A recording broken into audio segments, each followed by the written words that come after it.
You are listening to the story on Midnight Story Bureau YouTube channel. The following is the Reverend Insanity series. Episode 5. Chapter 41. Stone Cutting. I want to buy some stones. After choosing his target, Fang Yuan said to the female Gu master. A novice. The word immediately came to mind for the female Gu master. Even a gambler would carefully observe the stones before buying, then rub them in their hands several times, feeling the surface and weight with their sense of touch. After observing a few times, if the gambler felt it wasn't suitable, they would immediately give up and not even ask to buy. And someone like Fang Yuan, who immediately buys, is definitely a novice experiencing stone appraisal for the first time. Although the female Gu master thought this, she didn't show it on her face. She still smiled sweetly and softly asked Fang Yuan, "So, which stone would you like to choose?" Fang Yuan pointed, "This one." The female Gu master immediately took it out. Fang Yuan continued, "This one." The female Gu master was slightly surprised. She really didn't expect this young man to buy two stones. It seems this young man has a gambling streak. She silently assessed him in her mind. But then, Fang Yuan pointed. "There's this one, and that one, I'll buy them all." The female Gu master was stunned for a moment. Taken aback by the unexpectedness of it all, she couldn't help but reassess Fang Yuan once more. It seems this ordinary-looking young man has a very powerful family background. Otherwise, what ordinary Gu master would have so much money? Thinking this, the female Gu master's smile became even more gentle and friendly. She hadn't expected the young man before her to actually be a customer. This was truly a pleasant surprise. But Fang Yuan surprised the female Gu master again. He pointed to the dark purple stone furthest away. "That's right, there are two more stones over there." The female Gu master couldn't help but feel a little apprehensive. Whose young master is this in Gu Yue Mountain Village? He looks like the heir to a prominent family. If I could get close to him, I probably wouldn't have to work so hard serving customers in this shop anymore. Thinking of this, the female Gu master's smile became even gentler, and her gaze towards Fang Yuan even held a hint of seduction. 6 stones were laid out before Fang Yuan. Fang Yuan took out 60 blocks of raw stones and handed them to the female Gu master on the spot. Without any hesitation, his act of paying immediately attracted the attention of the other Gu masters in the tent. "What, someone's starting to gamble on stones already? We've been admiring them for over an hour and haven't dared to make a move. Now someone else is trying first. It's good to see what happens." Is it a student, offering 60 blocks of raw stones immediately? That's quite a lot of money. It seems this guy is a real hothead. HMPH. Gambling on stones is that easy. He's definitely going to get his head smashed today. The group of Gu masters stood there, whispering and murmuring, their eyes fixed on Fang Yuan. "Young master, would you like to have the stone cut right here? This gambling den will cut it for free," the female Gu master gently offered, her eyes sparkling. Fang Yuan glanced around out of the corner of his eye, a mysterious smile playing on his lips. He waved his hand, refusing the Gu master. "Purple is my lucky color. This is my first time gambling on a stone. It's very significant. I want to cut it myself." The female Gu master's eyes brightened even more, thinking to herself, "Such a spirit.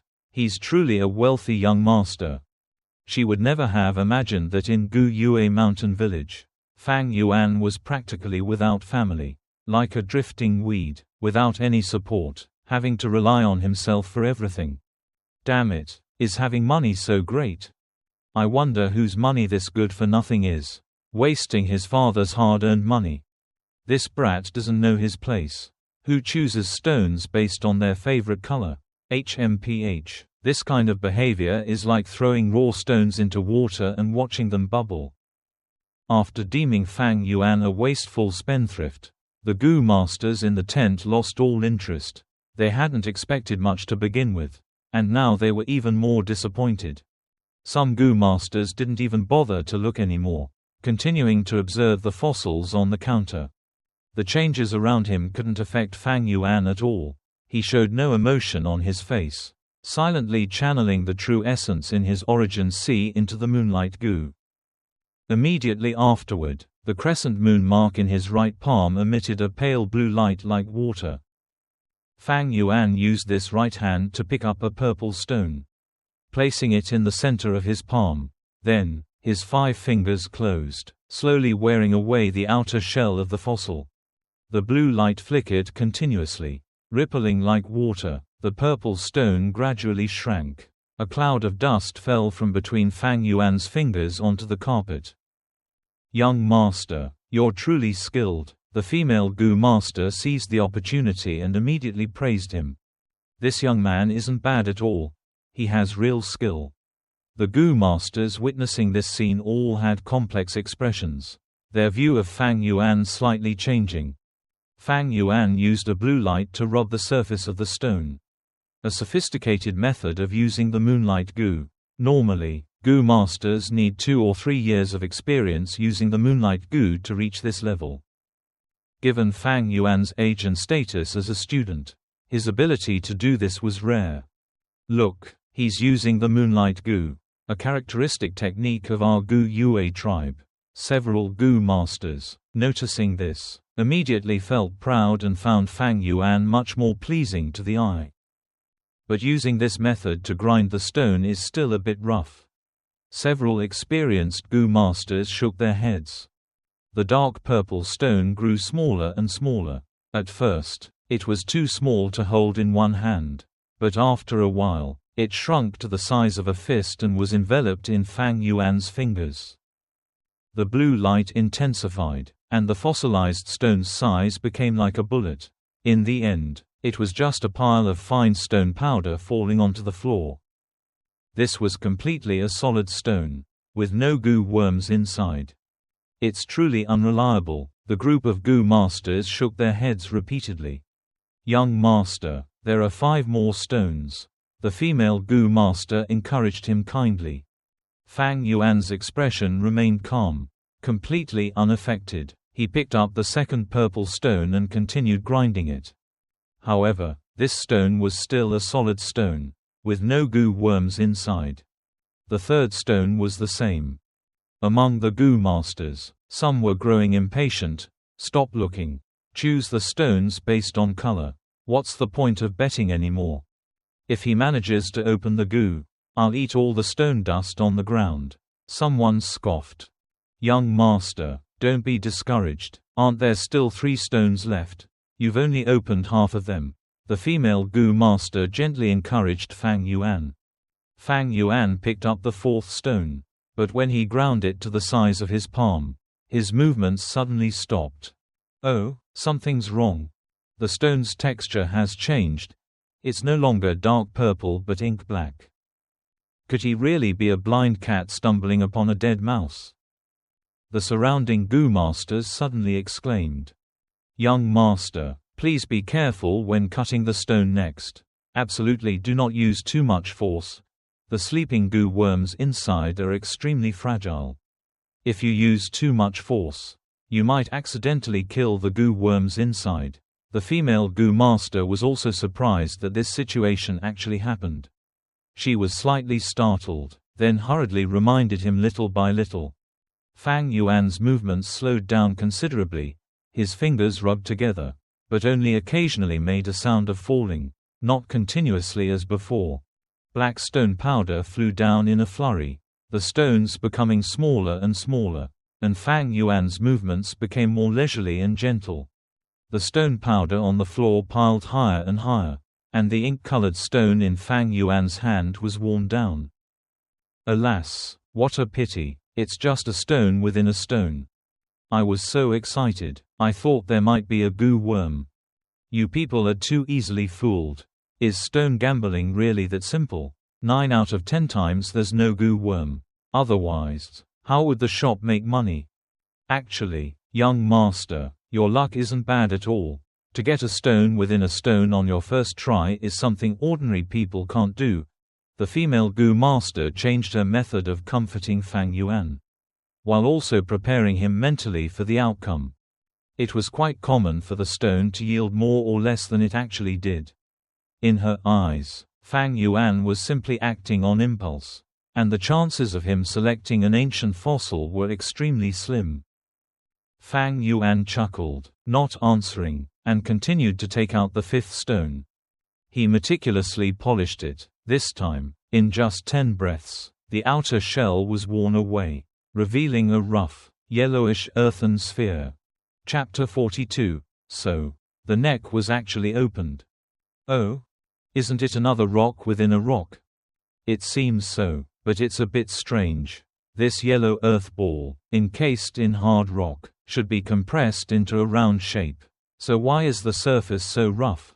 The group of Gu masters watching were puzzled and suspicious.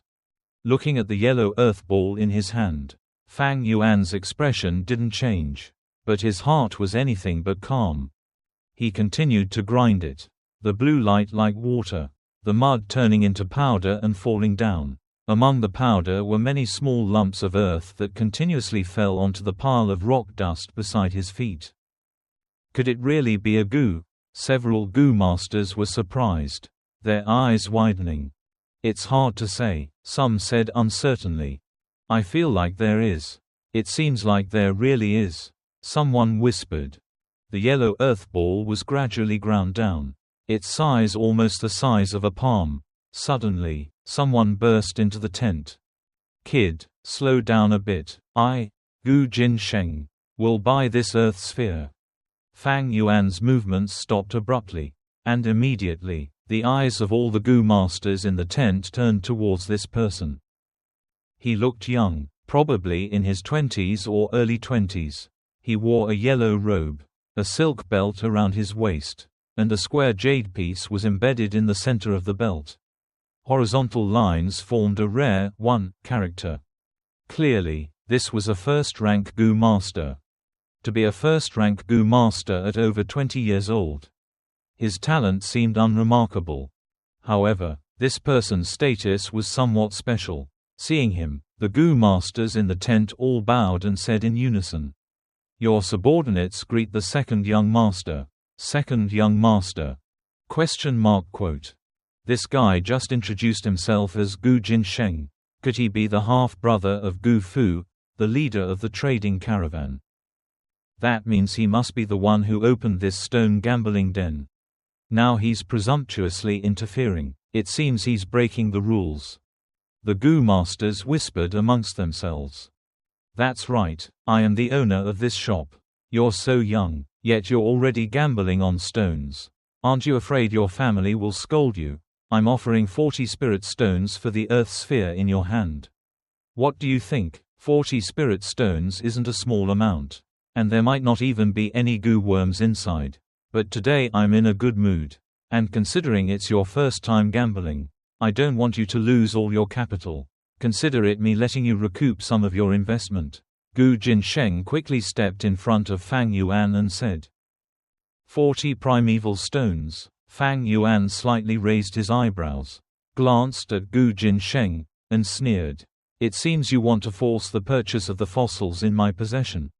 Forcing the purchase is breaking the rules of the stone gambling arena. Moreover, this is King Mao Mountain. Do you want to bully us Gu Yue clan members? What? Hearing Fang Yuan's last words, the other Gu masters could no longer stand still, a feeling of shared enemy rising in their hearts. They all sided with Fang Yuan, their gazes towards Gu Jin Sheng becoming hostile. Gu Jin Sheng had thought that a 15-year-old like Fang Yuan would be relatively easy to deal with.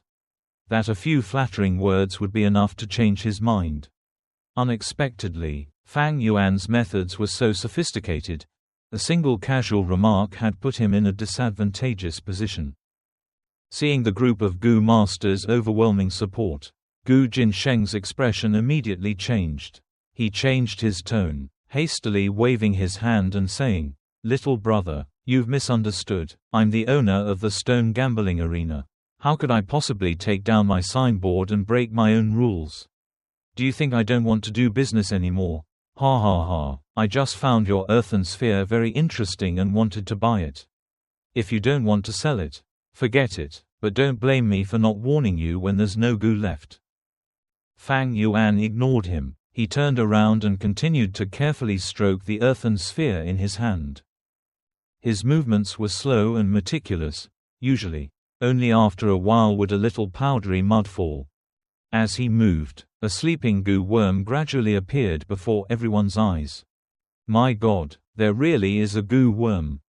He actually unearthed a goo worm. Is there a mistake? He actually struck gold with just this stone gambling. This young man's luck has exploded. I can't believe he's so lucky to stumble upon a goo worm. For a moment, exclamations of admiration erupted among the goo masters. The female goo master unconsciously covered her mouth, staring at the scene before her in disbelief. She worked at the shop, having traveled through many mountain strongholds and encountered all sorts of people and customers. Yet, she had never witnessed such a spectacle. It really is a goo worm. A cold glint flashed in Gu Jinsheng's eyes. His heart filled with resentment. He was narrow-minded and envious. His favorite pastime was demanding benefits from others. And his greatest hatred was being taken advantage of. He had established this gambling den, meticulously setting up a network of hidden traps. Whenever a customer seemed on the verge of obtaining a goo worm, he would receive the news and appear to forcibly buy it. Now, Fang Yuan was right there in his gambling den, under his very eyes, having obtained a goo worm. Gu Jinsheng felt his heart bleeding. The neck that was opened was a toad-like neck. Its entire body was almost completely golden. Its belly pale yellow. Its back a rough, dense, fleshy bump characteristic of a toad. At first glance, it was somewhat frightening. It wasn't large either, only about the size of a palm. Lifting it in his hand felt like lifting 2 or 3 eggs. Under the admiring, envious gazes of the onlookers, Fang Yuan calmly and carefully channeled his vital energy into the toad's body. Immediately, he refined the toad. Goo worms extracted from fossils are extremely weakened. Not only is their strength greatly diminished, but their will is also dull and listless, incapable of resistance, easily refined by goo masters. The toad, awakened from its deep slumber by Fang Yuan, slowly opened its eyes, its belly slightly bulging, and let out a soft croak. Although the croak was very faint and weak, it caused the faces of those present to suddenly become incredibly excited. The value difference between a living goo worm and a dead one is quite significant. It's a living goo worm. A living goo worm has been found. Someone rubbed their eyes, unable to believe it. This is a Lai Tuo Cap Mo. Damn it, it really is a Lai Tuo Cap Mo. Someone recognized the goo worm's identity and excitedly shouted, "This young man is so lucky. Why don't I have this luck?" Someone sighed, their emotions complex, a mixture of admiration and envy. "Young master, congratulations. This is the most precious goo worm I've ever seen." The female goo master was so excited her words were jumbled. Her eyes shining brightly. "I can't believe it's a Lai Tuo Cap Mo. This is a rare second-stage goo worm, worth approximately 500 spirit stones. Damn it, someone actually got such a goo worm at my shop. I've lost a lot. Gu Jinsheng's face turned pale, his eyes wide with anger, a surge of desire to snatch it. But he knew he couldn't. If he did, it would be suicide. This wasn't his own camp, but another region, the territory of the Gu Yue tribe. I should have offered a few dozen more spirit stones. Maybe that would have made him transfer it to me. That's right, he's just a student at most. If I offered 100 spirit stones, he'd surely be tempted. Why wouldn't I? Gu Jinsheng was filled with despair. No, maybe this kid doesn't know his stuff. Although he opened this Lai Tuo Ha Mo, I can still haggle and buy it back. A glimmer of hope appeared in Gu Jinsheng's heart. But immediately afterward, this hope was ruthlessly crushed by Fang Yuan's words. Fang Yuan indifferently gazed at the Lai Tuo Ha Mo in his hand. completely unconcerned about the envious shouts of those around him. He calmly said to Gu Jinsheng, "The Lai Tuo Ha Mo, a second-stage Gu worm, eats 1 pound of yellow soil per meal. The more fertile the yellow soil, the better. It's very rare and is the main Gu used to refine the Huangtong Toad treasure artifact. The market price is 500 yuan stones." Gu Jinsheng, "Do you want to buy it? You know so much about it." Gu Jinsheng's lips trembled. He was so shocked he almost couldn't speak. Fang Yuan chuckled and continued, "If you don't want it, then never mind. I can sell it to someone else. I believe there will be buyers." Wait, I'll buy it, but can you lower the price a little?" Gu Jinsheng's face showed a pained smile. Fang Yuan turned and left. Gu Jinsheng hurriedly chased after him. Don't go, I'll buy it. Fang Yuan didn't intend to raise this Lai Tuo Ha Mo anyway. It was a second-rank Gu worm, and Fang Yuan was currently only a first-rank beginner. It needed to eat yellow soil, but the entire Qingmao mountain was covered in black soil, making food preparation very troublesome. Moreover, if he didn't sell this Gu worm, Fang Yuan would have to feed 3 Gu worms simultaneously. Not only would the consumption of spirit stones increase, but the spirit stones he currently possessed were already insufficient. Therefore, Fang Yuan's goal had always been to sell the earth-returning toad, obtaining 500 spirit stones and making a considerable sum of money. For a first-rank beginner Gu worm like Fang Yuan, 500 spirit stones was a substantial amount. The transaction was completed quickly. Fang Yuan handed over the earth-returning toad to Gu Jinsheng in front of everyone, receiving 5 heavy bags of money. Each bag contained exactly 100 spirit stones.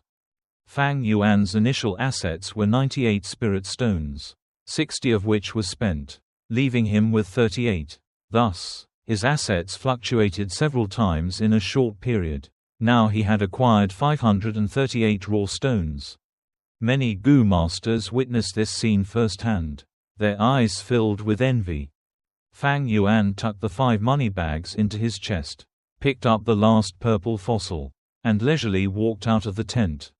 "Young master, aren't you going to open this fossil?" The female Gu master blinked repeatedly at Fang Yuan's retreating back, loudly reminding him. Fang Yuan ignored her and didn't turn around. He left the stone gambling arena, leaving a group of Gu masters staring at each other in astonishment. Chapter 43: The Last Stone. In the primordial sea, waves rise and fall, ebb and flow. Above the sea surface, the wineworm coiled itself, emitting a white mist with a faint, almost imperceptible scent of wine. A stream of true essence surged upwards, directly into the center of the wine mist.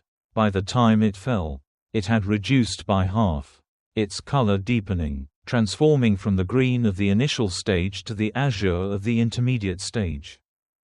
The intermediate stage true essence, upon falling into the primordial sea, did not mix with the initial stage true essence. It seemed slightly heavier, settling at the bottom. The primordial sea had formed a structure where the upper half contained initial stage true essence, and the lower half contained intermediate stage true essence. As time passed, the wine mist in the spatial aperture continued to swirl. Under the gradual refinement of the wineworm, the initial stage true essence continuously decreased, while the intermediate stage true essence gradually increased.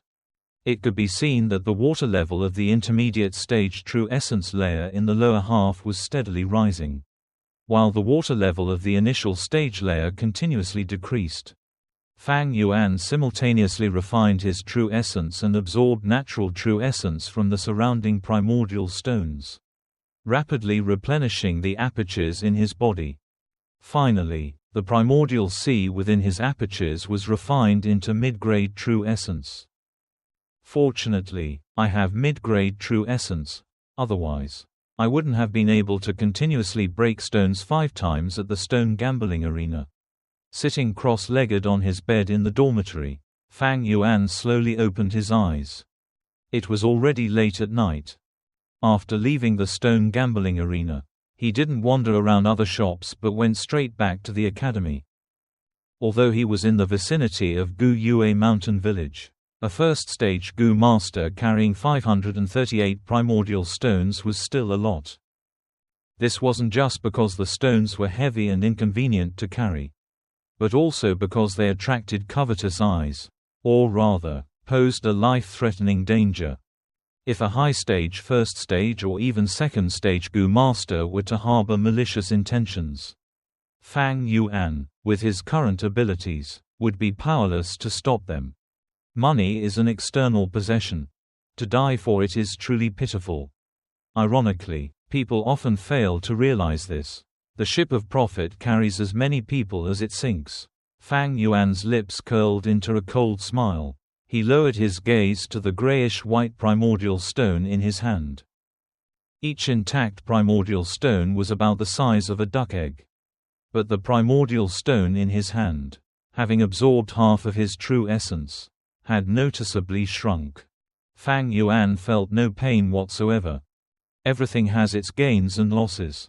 He only had a B-grade aptitude, yet he wanted to use the wineworm to refine his true essence, consuming several times more raw materials than his peers.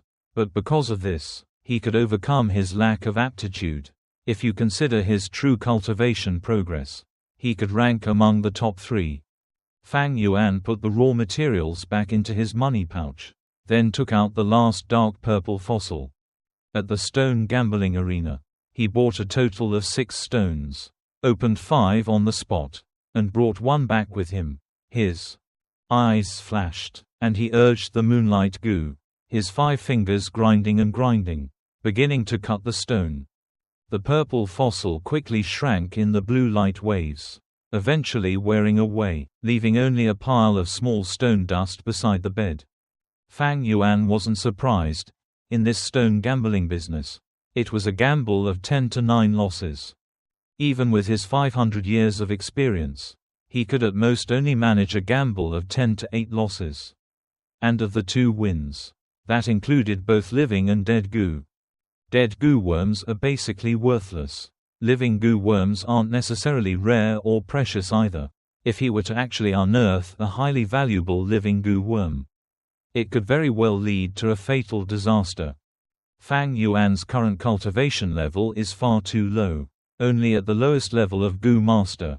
He just obtained the Lai Tuo Ha Mo, and if he hadn't been near Gu Yue Mountain Village, he might have been robbed by Gu Jinsheng.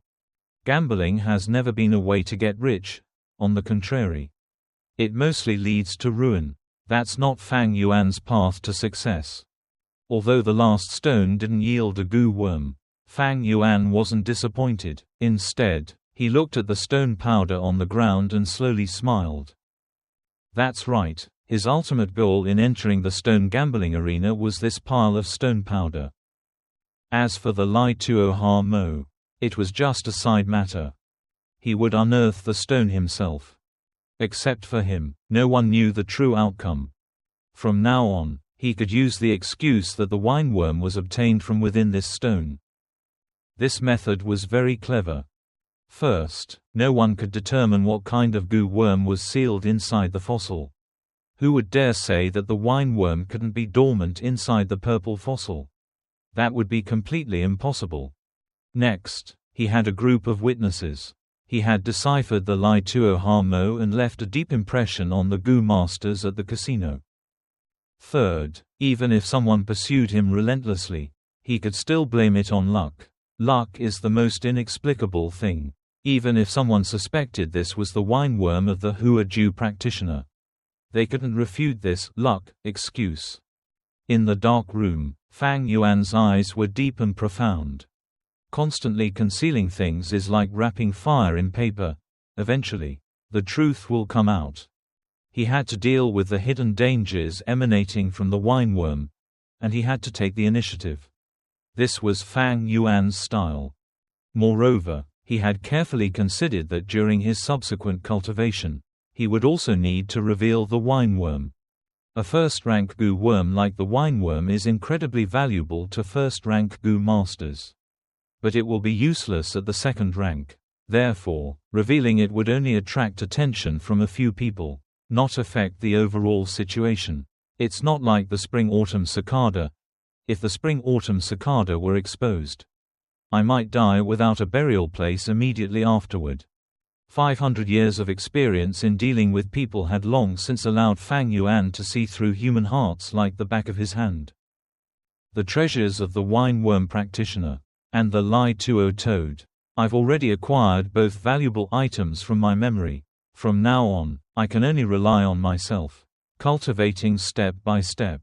Fang Yuan sighed, stretched, and suddenly felt a little tired. Cultivating the origin sea couldn't replace sleep. Fang Yuan pulled the blanket over himself and lay on the bed. His eyes half closed. Although he had over 500 spirit stones at the head of the bed and many jars of green bamboo wine stored under it, he felt a sense of impending danger. Over 500 spirit stones was already a limit. Extreme prosperity inevitably leads to decline. Fang Yuan knew that the consumption of spirit stones would only increase in the future. Most of his income came from robbing his classmates. He increasingly felt the significant progress of each of his classmates, especially in the recent robberies. Gu Yue Mo Bei, Qi Cheng, and even his younger brother Gu Yue Fang Zheng had all made great progress. Before, he only needed 1 or 2 moves to subdue them, but now it required 5 or 6 moves. If I continue robbing them 3 or 4 more times, their martial arts skills will be honed, and each of them will challenge me. With my current strength, I can't possibly withstand a group of them attacking me one after another. At first glance, 500 spirit stones seems like a lot, but I consume 4 spirit stones every day, so it's actually not much. There are no more treasures left in Qingmao Mountain, but in the nearby Beigu Mountain, there's a secret power inheritance established by a 4th-rank righteous ancient master. However, obtaining this inheritance is very troublesome. The crucial checkpoint requires 2 people working together to pass. Quote, mainly because the flower wine practitioners' remains are too few. Only 1 wine worm. And there's that cliff containing the image. Perhaps I'll sell it to a merchant in the trading caravan. Fang Yuan pondered, his eyelids growing heavier and heavier until he fell asleep. Chapter 44. Monkey Wine. A fortuitous opportunity the wine worm cannot relinquish. At noon on Monday, during lunchtime, Fang Yuan went to the shops outside the mountain stronghold again. Because they needed to work during the day, there weren't many people from the stronghold standing at the stalls. Fang Yuan, relying on his memory, went to the place where he'd bought the mind-controlling grass yesterday. However, he only saw an empty handcart parked there. Pulling the cart was a rooster. It stood proudly, its body as large as an ostrich, its appearance resembling a chicken but with a curved back. Its large wings were folded on either side, its feathers a dazzling 7-colored. The rooster's head was held high, its crimson comb like a crown made of agate, shimmering in the sunlight. It seems I'm still a step too late. The mind-controlling grass has all been sold. What a pity. If I could have bought a few pounds of mind-controlling grass, I could have saved quite a bit of spirit stones. Fang Yuan paused briefly before leaving the area and continuing inside. Come on, come and sample the delicious wines of the mountain villages. We have over 100 kinds of fine wines here, including top-grade Dengkao wine, Jiu Chu wine that makes you drunk like a persistent rain soaking the earth, Gu Longjing wine that's refreshing and light, Shi Da Chu wine that's sweet and sour, Bai Quan Lao Yao wine that makes you crave more, and Kui San Chu wine with its rich aroma. In front of a round green tent, the waiter was shouting loudly. Fang Yuan's eyes lit up, and he immediately felt interested. He turned and entered the tavern. The tavern's layout was very unique. At the far end of the tent was a long wine counter. A Gu master was standing guard there. Behind him were more than a dozen glass ladybugs, the size of bamboo baskets, clinging to the canvas walls. The floor inside the tent wasn't carpeted but bare earth. On the ground grew a cluster of brightly colored mushrooms. These mushrooms were of various colors. Smooth and quite lovely, some were as large as tables, others as small as stools. Usually, around a large mushroom the size of a table, there are a few smaller mushrooms the size of stools. These are heavenly true mushrooms cultivated by ancient masters. They absorb dust and impurities, purifying the air. They are a type of ancient plant. Fang Yuan recognized the origin of these mushrooms with a single glance. He chose a small mushroom and sat down. The surface of the mushroom immediately slightly indented, giving Fang Yuan the illusion of sitting on a sofa on Earth. Young master, here is the wine menu. Please take a look and tell me what wine you'd like. A waiter approached. Fang Yuan looked at the menu and found that the wine here was slightly more expensive than the green bamboo wine. Then, a glass of monkey wine, Fang Yuan said, putting down the menu. A glass of monkey wine. The waiter turned around and shouted. At the wine counter, the ancient master, upon hearing this, immediately bowed and took a bamboo tube wine cup from the counter. He then held the cup and turned towards the canvas wall behind him. On the blue canvas were a dozen or so glass ladybugs, their heads pointing downwards and their tails upwards, silently clinging to the wall like decorations. But these glass ladybugs were also a type of ancient artifact. Their stomachs were empty, often used by ancient masters to hold precious liquids. Their entire bodies were translucent, as if made of glass. From the outside, one could see what kind of wine was inside the ladybug's round belly. The ancient master quickly found the glass ladybug containing monkey wine. He placed the cup under the ladybug's mouth, then patted its back with his other hand. A tiny wisp of true essence entered the ladybug's body. Then, the ladybug opened its mouth, and a stream of wine flowed down, pouring into the bamboo tube wine cup. The wine trickled down and then stopped for a moment. The ancient sorcerer placed the bamboo tube cup containing monkey wine on the counter. The waiter, who had been waiting outside, quickly picked it up carefully and, in a few quick steps, brought the wine to Fang Yuan. Fang Yuan only took a small sip. Monkey wine was a fruit wine, with a sweet and pure aroma and a lingering taste. He didn't drink any more, but instead, with a thought, summoned the wineworm. The plump, white wineworm transformed into a streak of white light, flashing through the air, and with a splash, plunged into the wine cup. Wine splattered everywhere, splashing onto the mushroom-shaped surface. The wineworm happily rolled around in the wine cup, and the monkey wine quickly descended at a speed visible to the naked eye. After a few breaths, the wine in the cup was completely gone. "It's the wineworm," the ancient sorcerer behind the counter exclaimed. His eyes shining, he was a first-rank Gu master, with only mediocre talent. He followed the merchant caravan and worked as a bartender in this tavern because he wanted to travel and seek opportunities at the same time. The wineworm could refine true essence, increasing one's cultivation level by a small fraction. It could be said that it was an extremely valuable Gu worm for a first-stage Gu master. Wasn't this the opportunity he had been desperately searching for? "Young master, I wonder if you would be willing to sell your wineworm." He approached excitedly, his face full of sincerity. Fang Yuan shook his head, resolutely refusing him, then stood up and left immediately. His purpose in coming here was to proactively reveal the wineworm. He had never considered selling it.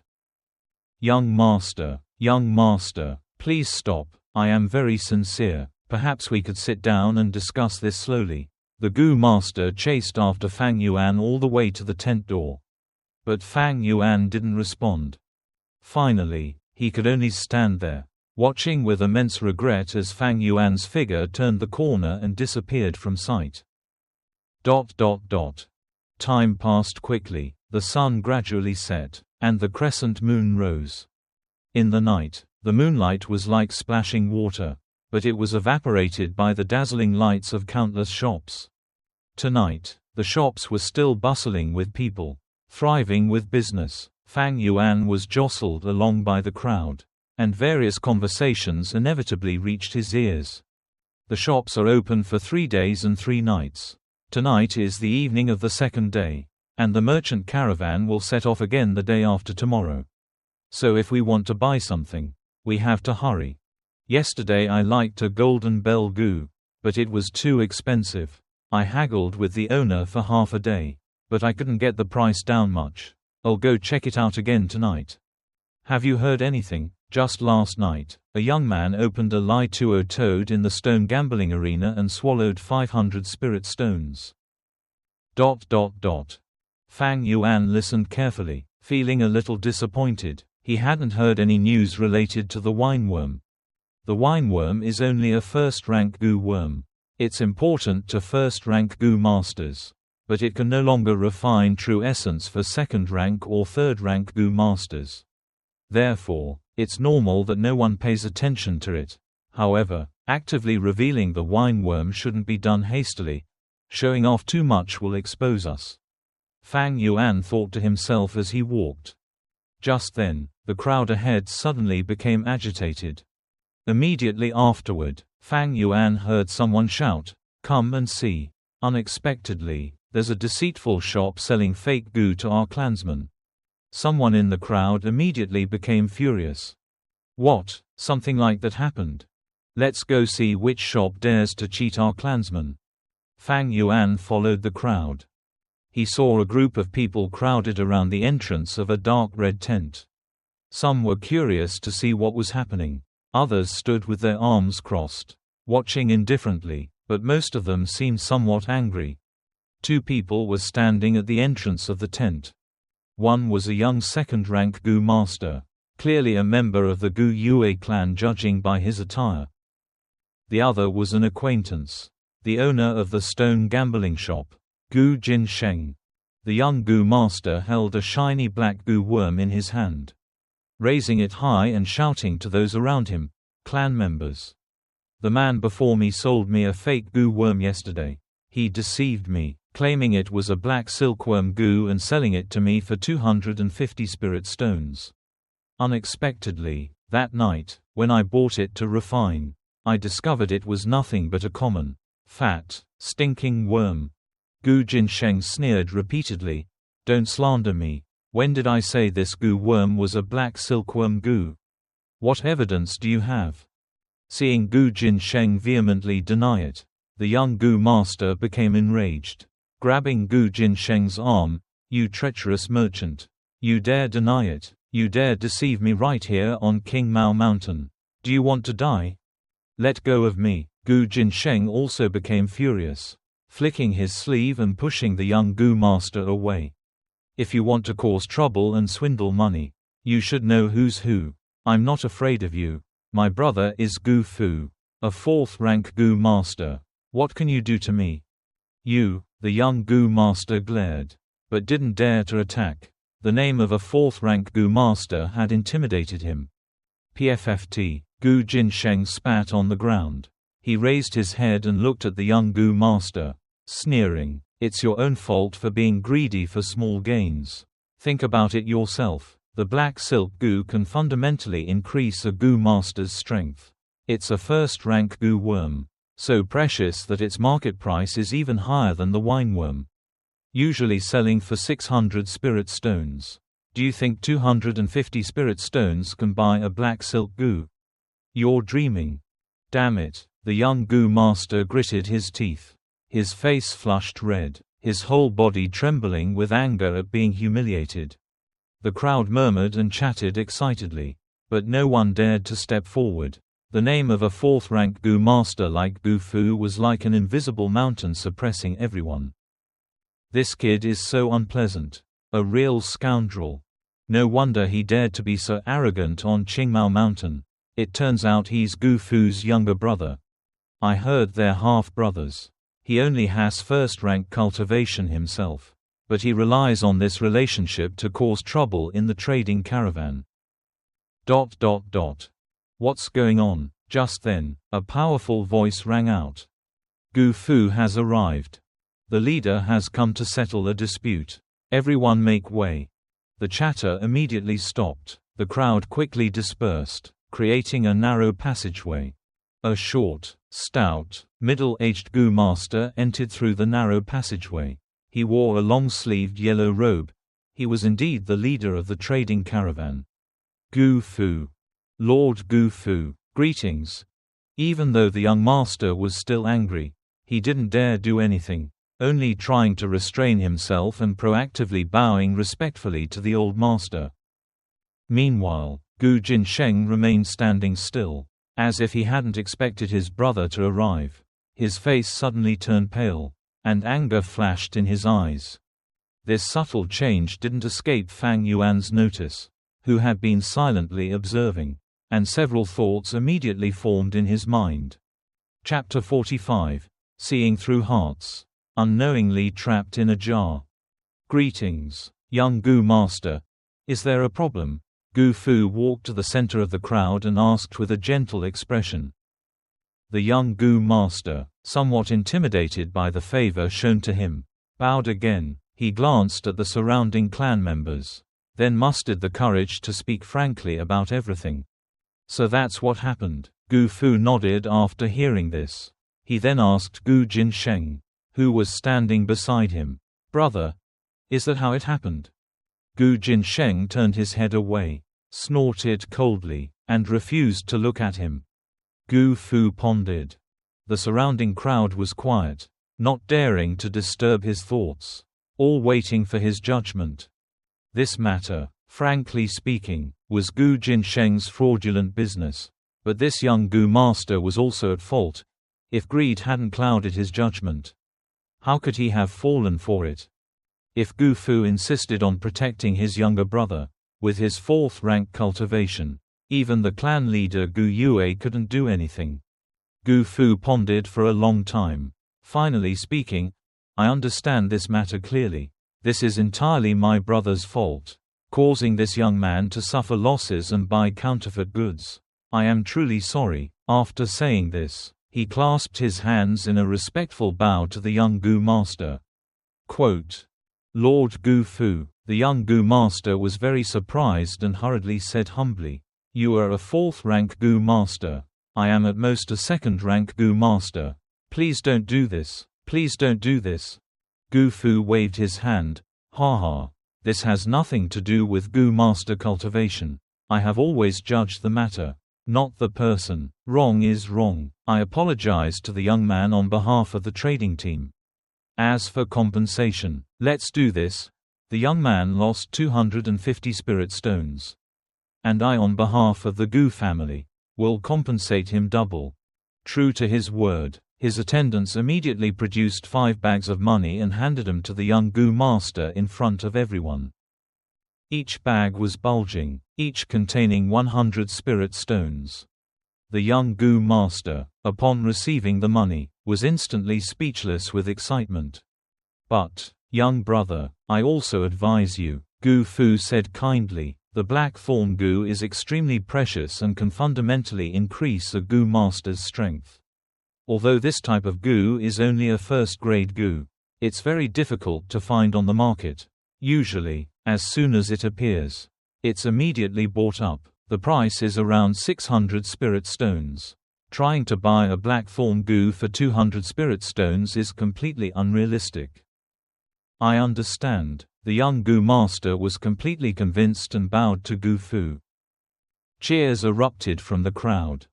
"Lord Gu Fu is wise. Excellent. Worthy of being Lord Gu Fu. As a 4th rank Gu master, yet not relying on strength to bully the weak, Lord Gu Fu is truly a shining example of righteousness."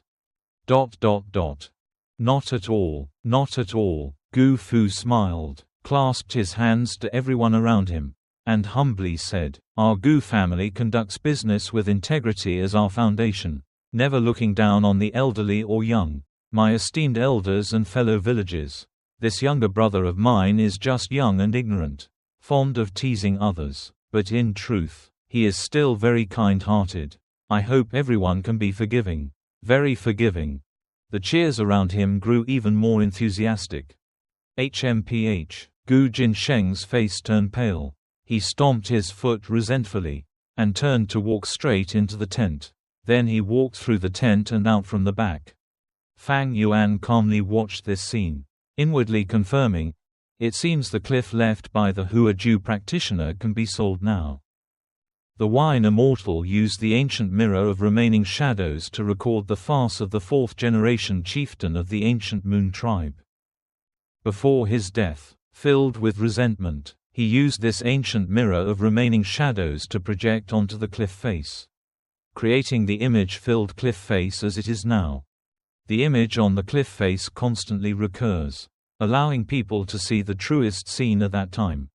Maintaining the original text to maximize profit, Fang Yuan had long wanted to sell the cliff face. He was certain that the other two clans on Qingmao Mountain, the Bai family village and the Shung family village, would also be very interested in this cliff face. However, it wouldn't be wise for him to sell it himself. His cultivation was still too weak. Taking the cliff face to other mountain villages would very likely lead to his assassination. Even if the transaction was successful and he returned to peace, there was no place where the wind couldn't penetrate. Once the news reached the high-ranking members of the ancient Moon tribe, he would at the very least be expelled from the clan. According to Fang Yuan's plan, he now needed to exploit the ancient Moon tribe. Therefore, the most reliable method was to sell to a merchant in the trading caravan. These merchants were outsiders, not involved in the power struggles at Qingmao Mountain, making him the ideal choice. In less than a day, this trading caravan would leave ancient Moon Mountain village, heading to Shung family village, and then Bai family village. Selling to them would minimize the danger for Fang Yuan, making it the safest and most stable method. Another glass. Wine. Where's the wine? Quote. Bring it to me quickly. Are you afraid I, the young master, can't afford it? Gu Jinsheng slammed his hand on the mushroom-shaped table, roaring.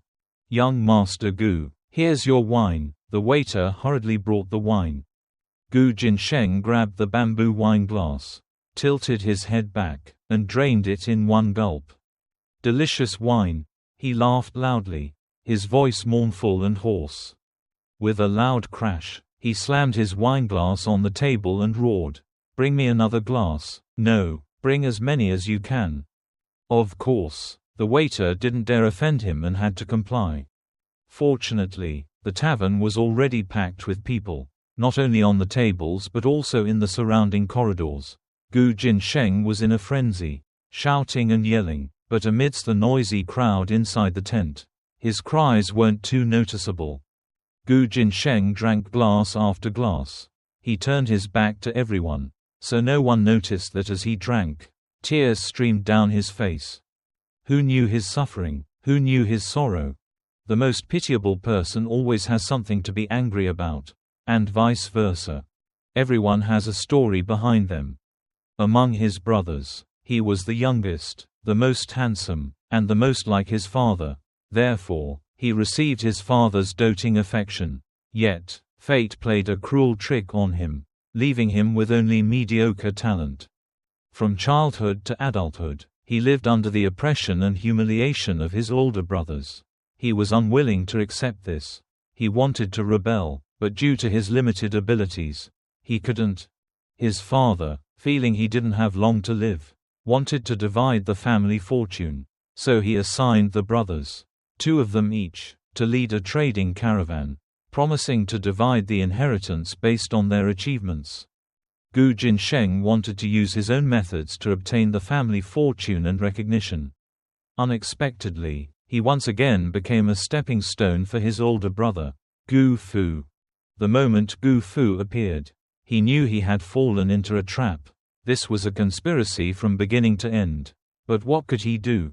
Since joining this trading caravan, he had always been suppressed by Gu Fu. The huge difference between a 4th-level and a 1st-level cultivator left him powerless to fight back.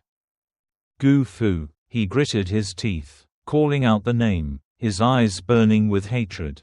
He truly couldn't accept this. Want to deal with your older brother? I can help you. Just then, a voice rang in his ears.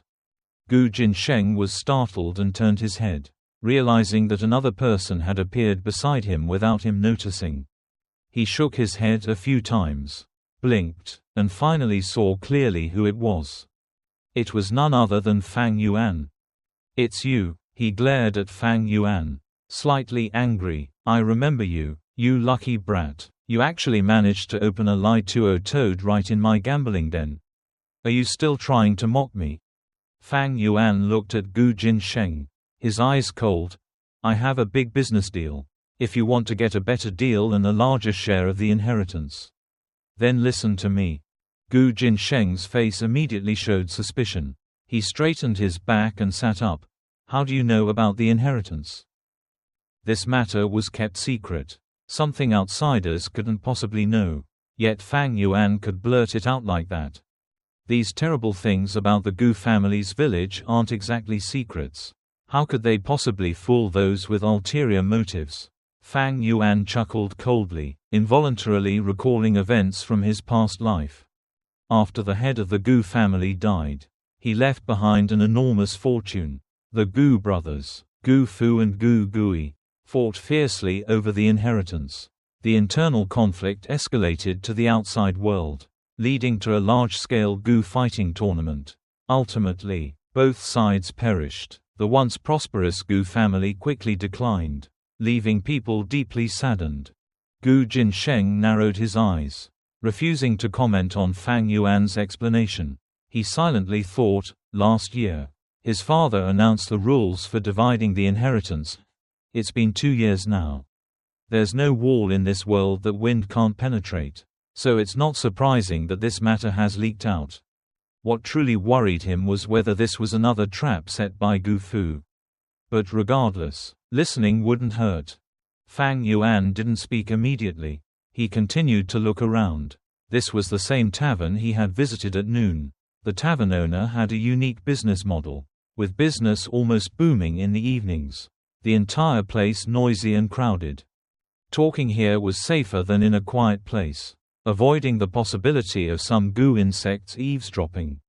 He beckoned to Gu Jinsheng with his finger, "Come closer." Gu Jinsheng grumbled irritably but still leaned his upper body forward. After hearing Fang Yuan's words, his eyebrows furrowed, and a cold glint flashed in his eyes as he looked at Fang Yuan. This business involves the 3 major mountain strongholds in King Mao Mountain. As merchants, we absolutely avoid getting involved in the internal conflicts of local forces. HMPH, you were sent by Gu Fu to harm me, weren't you? Fang Yuan had already guessed that he had this suspicion. Without explaining anything, he stood up and left immediately. "Ha ha. If that's the case, I'll go talk to your brother." Gu Jinsheng narrowed his eyes, still staring at Fang Yuan. He couldn't sit still any longer until Fang Yuan was about to leave the tavern. He stood up and chased after him, catching up to Fang Yuan outside the tent. "Don't go. We can talk a little longer." Fang Yuan put his hands behind his back, glanced at him sideways, his voice icy cold. "I know you suspect me, but now you've been cornered by your brother and are about to lose everything. If you trust me, there's still a glimmer of hope. Otherwise, there's no hope at all. It depends on whether you dare to bet on this." Gu Jinsheng's expression changed, and he corrected himself. "It's just that Gu Fu is a little older, and I've never considered him my elder brother. But you're right, I'll bet on this." Fang Yuan said seriously, 2,000 yuan stones. That's the price. Gu Jinsheng smiled wryly. "That price is too high. This transaction is very risky." "The riskier it is, the greater the profit." Fang Yuan shook his head, his attitude resolute. "If you sell it to those 2 mountain strongholds, you'll definitely make even more." Gu Jinsheng nodded, his expression becoming serious. "I believe so too. In recent years, the strength of the Bai family stronghold has increased rapidly, and they have a genius of the A-grade level named Bai Ningbing. With a very promising future. The power dynamics on King Mao Mountain have been gradually changing. The hegemonic position of your Gu Yue Mountain stronghold has already wavered. If I sell it to the Bai family, I believe I can at least double my investment." Hearing that Gu Jinsheng had such a thorough understanding of the situation on King Mao Mountain, Fang Yuan couldn't help but look at him again. thinking to himself, finally, this Gu Jinsheng was born into a good family, nurtured by his family, not some spoiled brat who knows nothing. Gu Jinsheng sighed, whether this is a trap or not. I'll jump in. I agree to pay you 2,000 yuan stones. But I need to inspect the goods first. That's right, come with me. Fang Yuan chuckled and turned to lead the way. Gu Jinsheng had already entered the jar. Everything was firmly in his hands. Chapter 46 Killing Without Too Much Thought. Based on his memory, Fang Yuan led Gu Jinsheng to the rocky crevice once again. The two entered the crevice. The path narrowing, and darkness enveloped everything. Gu Jinsheng grew increasingly frightened as they went, as he was completely unfamiliar with such places. Finally, he couldn't restrain himself. I have a question. That Gu Fu has always appeared honest, kind, friendly, and trustworthy, but I'm a swindler, forcing people into buying and selling. Why did you choose me for this deal instead of him? From within the rocky crevice, Fang Yuan's reply echoed, that's because his cultivation is too high. If he saw this cliff, he could choose to trade with me, or he could choose to forego the trade and give the cliff to the ancient Moon Clan chief. I don't like giving the initiative to others. Besides, I don't believe in honesty. The so-called prestige is all nonsense. It's just that the benefits are too small to tempt anyone. The main reason was Gu Jinsheng's special status and weak cultivation, making him easier to manipulate. But of course, Fang Yuan didn't elaborate on this. Ha ha, Gu Jinsheng chuckled twice, his suspicions immediately dissipating by more than half. Your last statement perfectly reflects my thoughts. Finally, the two entered the cave deep within the mountain. Gu Jinsheng saw the cliff first, and he couldn't help but laugh heartily. Ha ha, I won the bet, you didn't trick me. Fang Yuan stood behind him, chuckling softly without speaking. Gu Jinsheng gazed at the cliff, the images on it constantly shifting, recreating the feud between the Hua Ju practitioner and the fourth-generation clan chief. After a moment, he shifted his gaze, leaning towards Fang Yuan, teasingly saying, it seems your fourth-generation ancestor wasn't anything special after all. Fang Yuan replied, that's nothing, the Gu Yue tribe needed a hero. So the fourth-generation clan chief became a hero. Not long after, the Bai family needed a despicable scoundrel. So he became one. Hero and scoundrel are just different perspectives. Quote. That's a great point. Gu Jinsheng clapped his hands and laughed loudly, his eyes scanning the secret cave.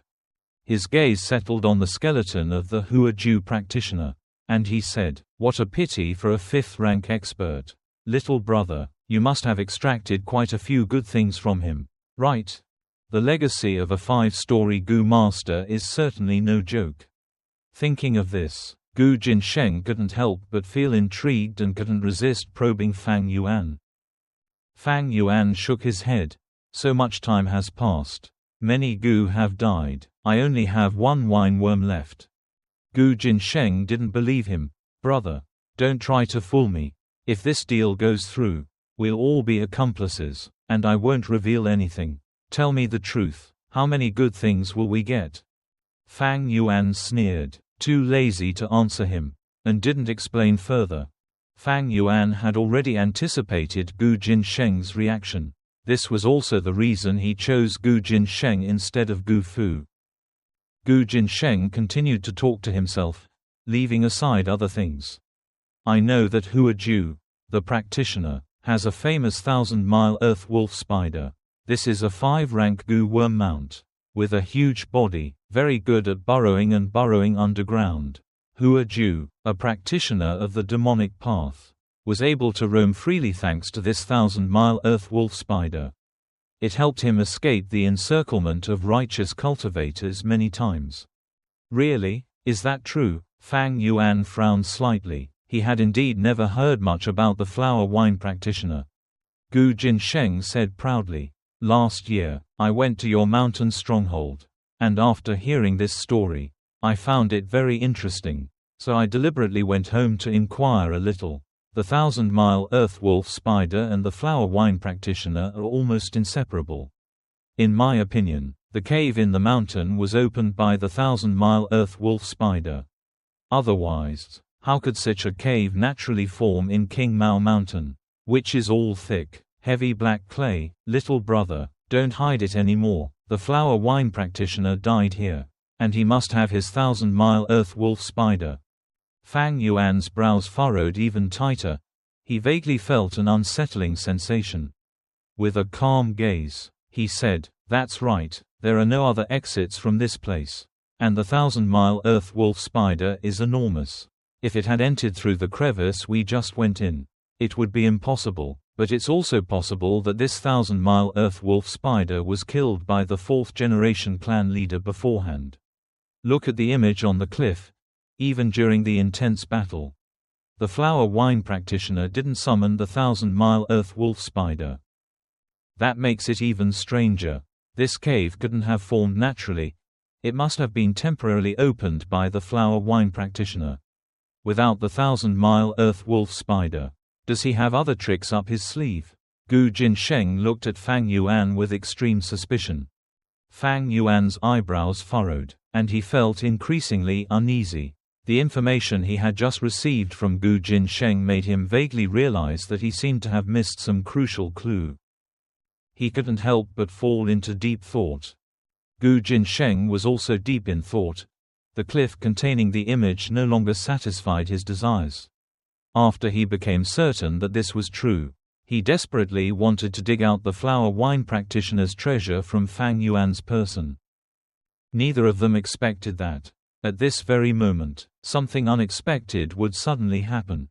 The cliff face, which had been reflecting the images repeatedly, suddenly flashed with a new image. A severely wounded, bald-headed ancient sorcerer with an extremely pale face appeared on the cliff, replacing all the previous images. He weakly fell to the ground, his back against the cliff. His chest, arms, and legs were covered in deep, gaping wounds, yet strangely, these wounds cut into his flesh but did not bleed, as if all the blood in his body had been drained away. "I am the flower wine practitioner," the bald-headed ancient sorcerer cackled, his face ferocious and terrifying. "Later generations, no matter who you are, you have kept this cliff repeating for nearly 100 days. This is enough to prove that you have no affection for the ancient moon tribe. Very well, you will be my successor. My legacy will also belong to you. But with one condition. You must annihilate the ancient moon tribe. Slaughter the mountain stronghold, leaving no one alive." Gu Jinsheng stood stunned, his face filled with terror. The inheritance of the flower wine practitioner, a 5th-rank expert.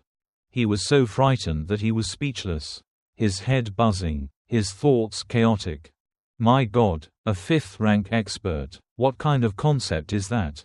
A 3rd-rank expert is already an elder. A 4th-rank expert can lead a stronghold.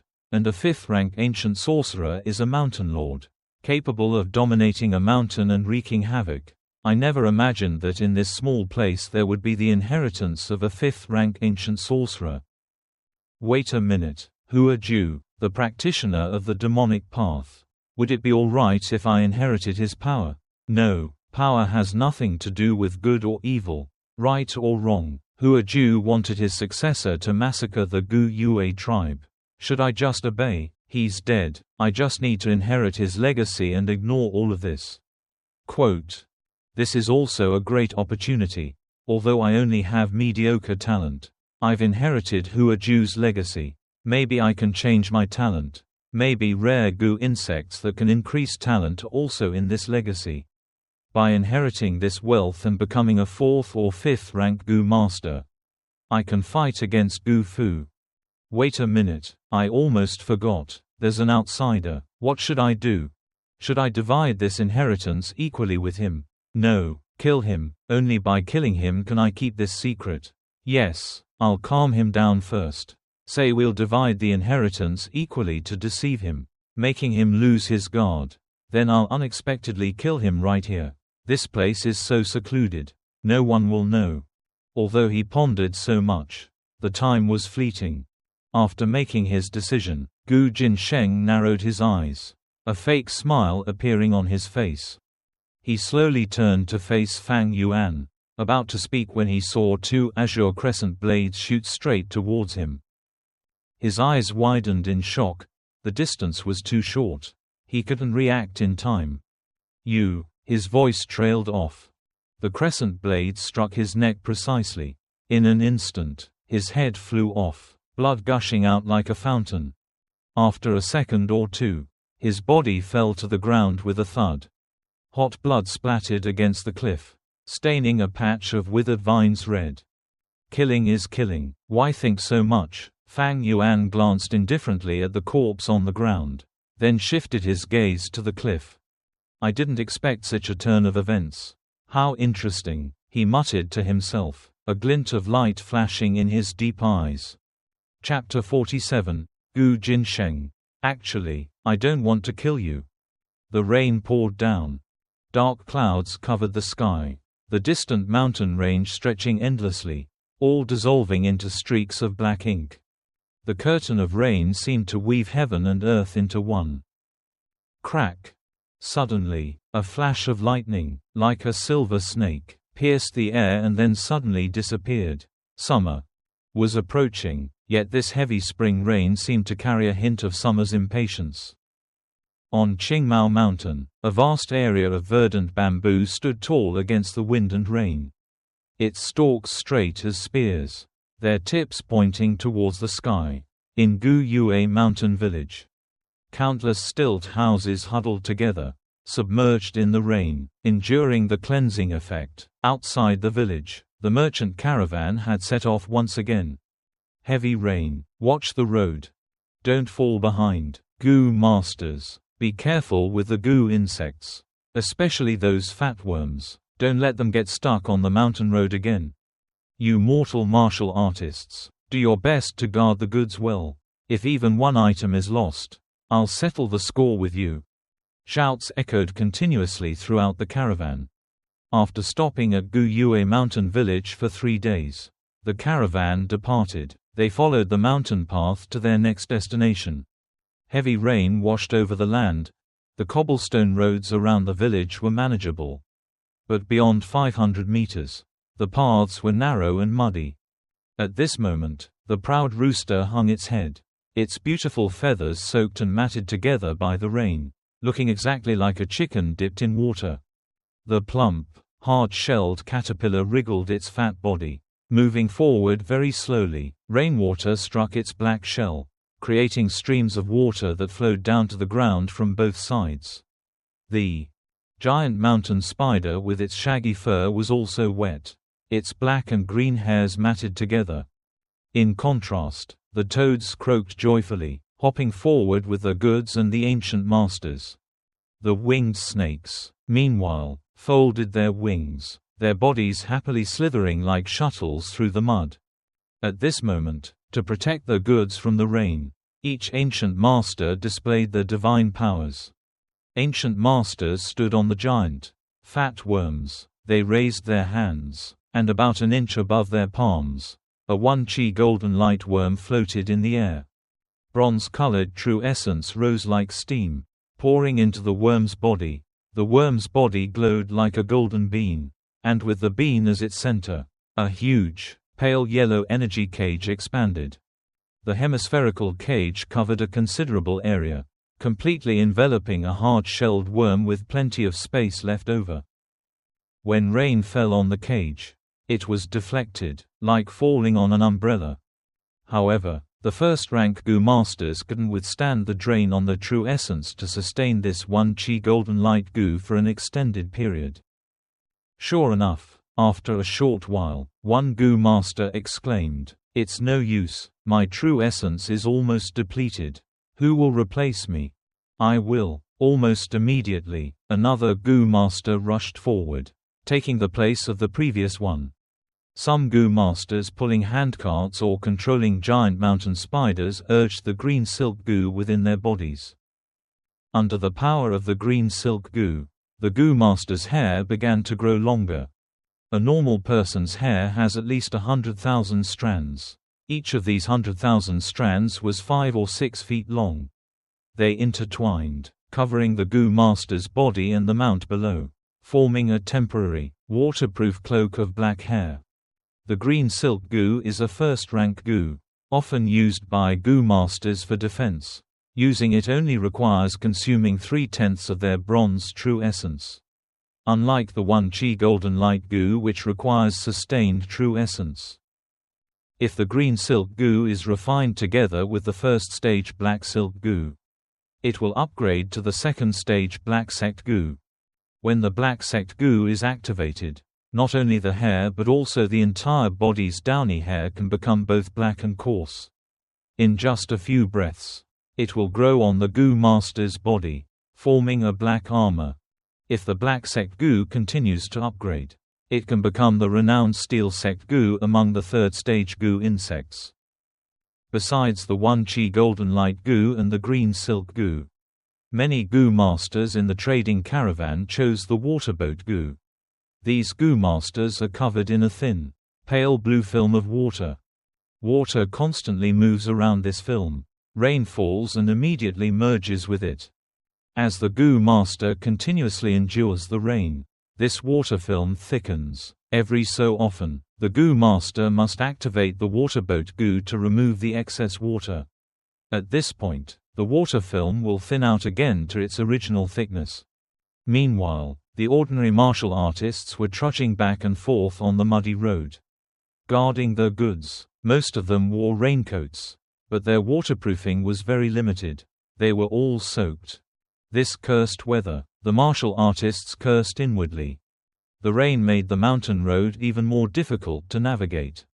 In such weather, even the strongest martial artists were still just ordinary mortals. Being soaked and exhausted made him extremely susceptible to colds.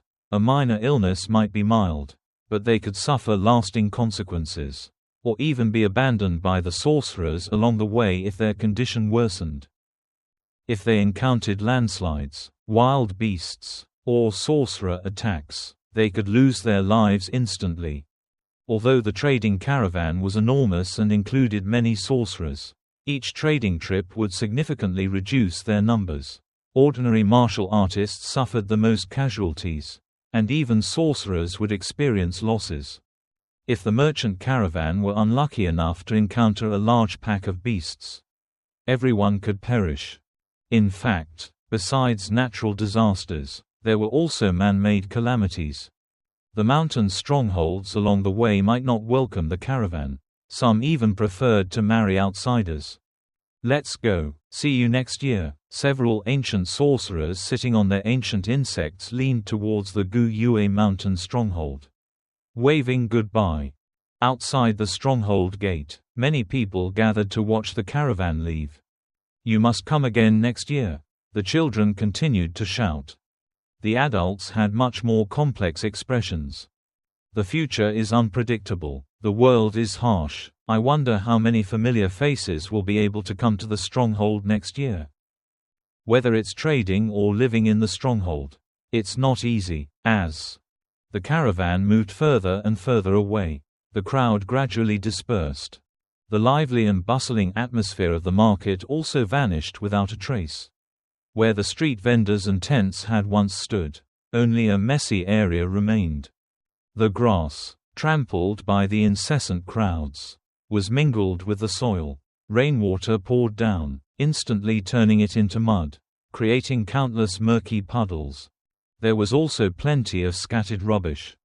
Fang Yuan stood alone on the deserted mountainside, gazing at the caravan in the distance. The caravan resembled a large, colorful snake slowly slithering along the narrow mountain path, disappearing into the dense forest under the gray rain. What good weather! Fang Yuan sighed softly. He held a grease-coated umbrella, silently standing in the rain. He wore the most ordinary burlap clothes, his thin frame and pale complexion typical of a 15-year-old. His short, neat black hair fluttering in the wind beneath the umbrella. Others cursed this terrible weather, but he marveled at how timely the rain had come. Last night he killed Gu Jinsheng and cleaned up the scene. But the suddenness of the event inevitably made things amiss. especially the smell of blood. The cave was poorly ventilated, so it wasn't easy to completely erase. This rain washed over the land, purifying the air and weakening many scent-based investigative methods. The small waterfall on the other side of the rocky crevice provided fresh moisture, making it almost impossible for the secret to be exposed in the short term. Of course, the chances of exposure would increase over time. The world is full of all sorts of wondrous goo insects, and investigative methods are incredibly diverse. Even Fang Yuan only knows a fraction of them. Rain patted on the grease-covered umbrella. Then, streams of water trickled down the frame, dripping onto the rocks at Fang Yuan's feet, splashing up into droplets. Watching the caravan turn a corner and disappear completely into the dense forest, Fang Yuan showed no sign of joy. Instead, his gaze was somewhat heavy. Although Gu Jinsheng's cultivation is weak, he holds a special position. Everyone in the caravan is incredibly busy, so no one noticed his disappearance for a short time. But it won't be long before someone discovers it. At that time, Gu Fu will surely return to investigate. And that's when the real test will come. The head of the Gu family went to great lengths to arrange for Gu Jinsheng and Gu Fu to lead the team together. This action has a profound meaning. In terms of cultivation, Gu Jinsheng is worlds apart from Gu Fu. In terms of intellect, he is even further behind. The head of the Gu family arranged this to inflict a blow on Gu Jinsheng, to make him see reality clearly, and to live a contented life afterward. At the same time, it is also a test of Gu Fu's character.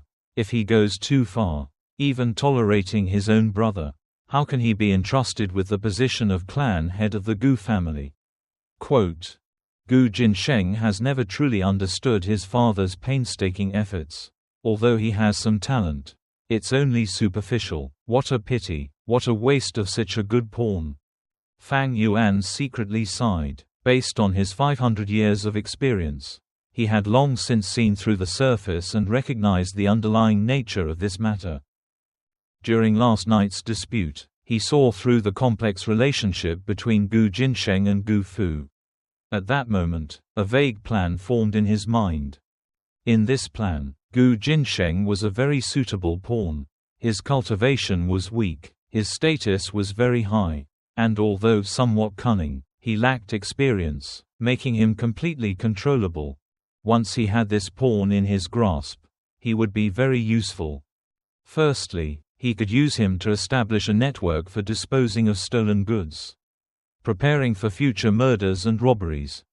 Secondly, Fang Yuan could hide behind the scenes, using him and the cliff to sow discord between the three major mountain strongholds on Qingmao Mountain, instigating a civil war, and he himself would reap the benefits. Thirdly, he could use him to infiltrate the Gu family. The Gu family's inheritance dispute would later lead to the Gu fighting tournament, a major event with many benefits. Fang Yuan could completely enter it and seek the greatest advantage. My current cultivation level is too low. I'm completely constrained. If I had a pawn to use, I could accomplish things without having to show my face. It would not only be convenient but also significantly reduce the risk. If I'm exposed later, I can simply discard this pawn, and I'll remain as carefree as before. Those around me are all grateful and loyal to their clan, not easily manipulated. Only an outsider like Gu Jinsheng could easily disrupt the situation. It's a pity. I didn't expect Hua Ju the practitioner to leave behind such a legacy. Hua Ju the practitioner was a 5th-rank Gu master. His legacy was naturally more valuable than a mere pawn like Gu Jinsheng. Of course, having both would be best. But faced with such a precious treasure, Gu Jinsheng was powerless to control it, so he could only let it go. In this world, 8 or 9 out of 10 things don't go as planned. Fang Yuan shook his head and sighed. The appearance of Hua Ju the practitioner's legacy had disrupted Fang Yuan's original plan. After the cliff transformed, all the previous images disappeared, leaving only a line of blood-red text suggesting Fang Yuan break through the cliff, after which a cave would appear. He could enter the cave to obtain the legacy. The blood-red text appeared for a few breaths before disappearing. The cliff containing the image also transformed back into the most ordinary cliff. Fang Yuan had been busy dealing with the murder scene all night. And he had absolutely no time to break through the cliff. Killing Gu Jinsheng in a hurry has left many consequences, though they are not immediately apparent. Although I successfully destroyed the evidence, there will definitely be major problems. Therefore, the method of exposing the wineworm must be revised, and the cave in the rocky crevice cannot be used anymore. For the next few days, I must retreat to the mountain stronghold to prevent any investigation from coming soon. Fang Yuan turned around, shielding himself with an umbrella, and walked back to the mountain stronghold in the rain. But that's also good. Recently, I've consumed a large amount of primal stones, refining mid-grade true essence. I'm using this mid-grade true essence to nourish my apertures, and I'll soon be able to break through to the mid-grade. Once I reach the mid-grade, my strength can double. At that time, I'll also be more certain about inheriting the legacy of the wine flower practitioner. The lineage of those in the demonic path is not as peaceful as that of those in the righteous path. Often, there are dangerous trials. Failure to pass the trials comes at a heavy price, one's life. Life is unpredictable, but that's what makes it interesting. Fang Yuan's lips curled into a faint smile. A relentless rain fell on the mountains, carrying a heavy, oppressive grayish-green hue. A gust of wind blew, the raindrops falling obliquely onto Fang Yuan's shoulders, a chilling sensation washing over him.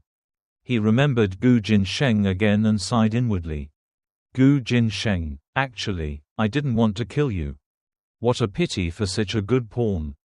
Chapter 48, quite adorable.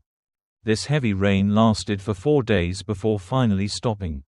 The sun rose high in the sky, lifting the curtain of rain, as if ushering in summer. The breath of summer spread, subtle yet palpable. The weather became increasingly clear, sweeping away the lingering melancholy of spring, and the temperature gradually rose. In the spring night, the lively dragon crickets had left the game, hiding underground to lay their eggs.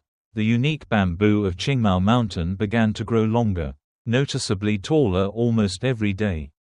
The grass and trees began to change from emerald green to dark green. The endless green mountains looked even more lush and vibrant. The sky was clear and blue as crystal for thousands of miles. Thump, thump, thump. The sounds of fists and kicks clashing echoed in the academy's training ground. After more than a dozen moves, Gu Yue Mo Bei was kicked in the stomach by Fang Yuan. He staggered back 5 or 6 steps, just out of the circle drawn on the ground. The martial arts instructor, still presiding over the situation from the sidelines, immediately declared, Gu Yue Mo Bei has been knocked out of the arena. Gu Yue Fang Yuan has won 33 consecutive matches. HMPH, I've been defeated by you again this time. Gu Yue Mo Bei gritted his teeth slightly, staring intently at Fang Yuan.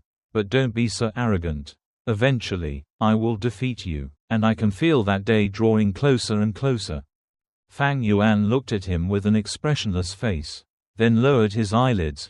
That kick just now caused you internal bleeding. You should heal your wounds first before you speak so boldly. What are these minor injuries?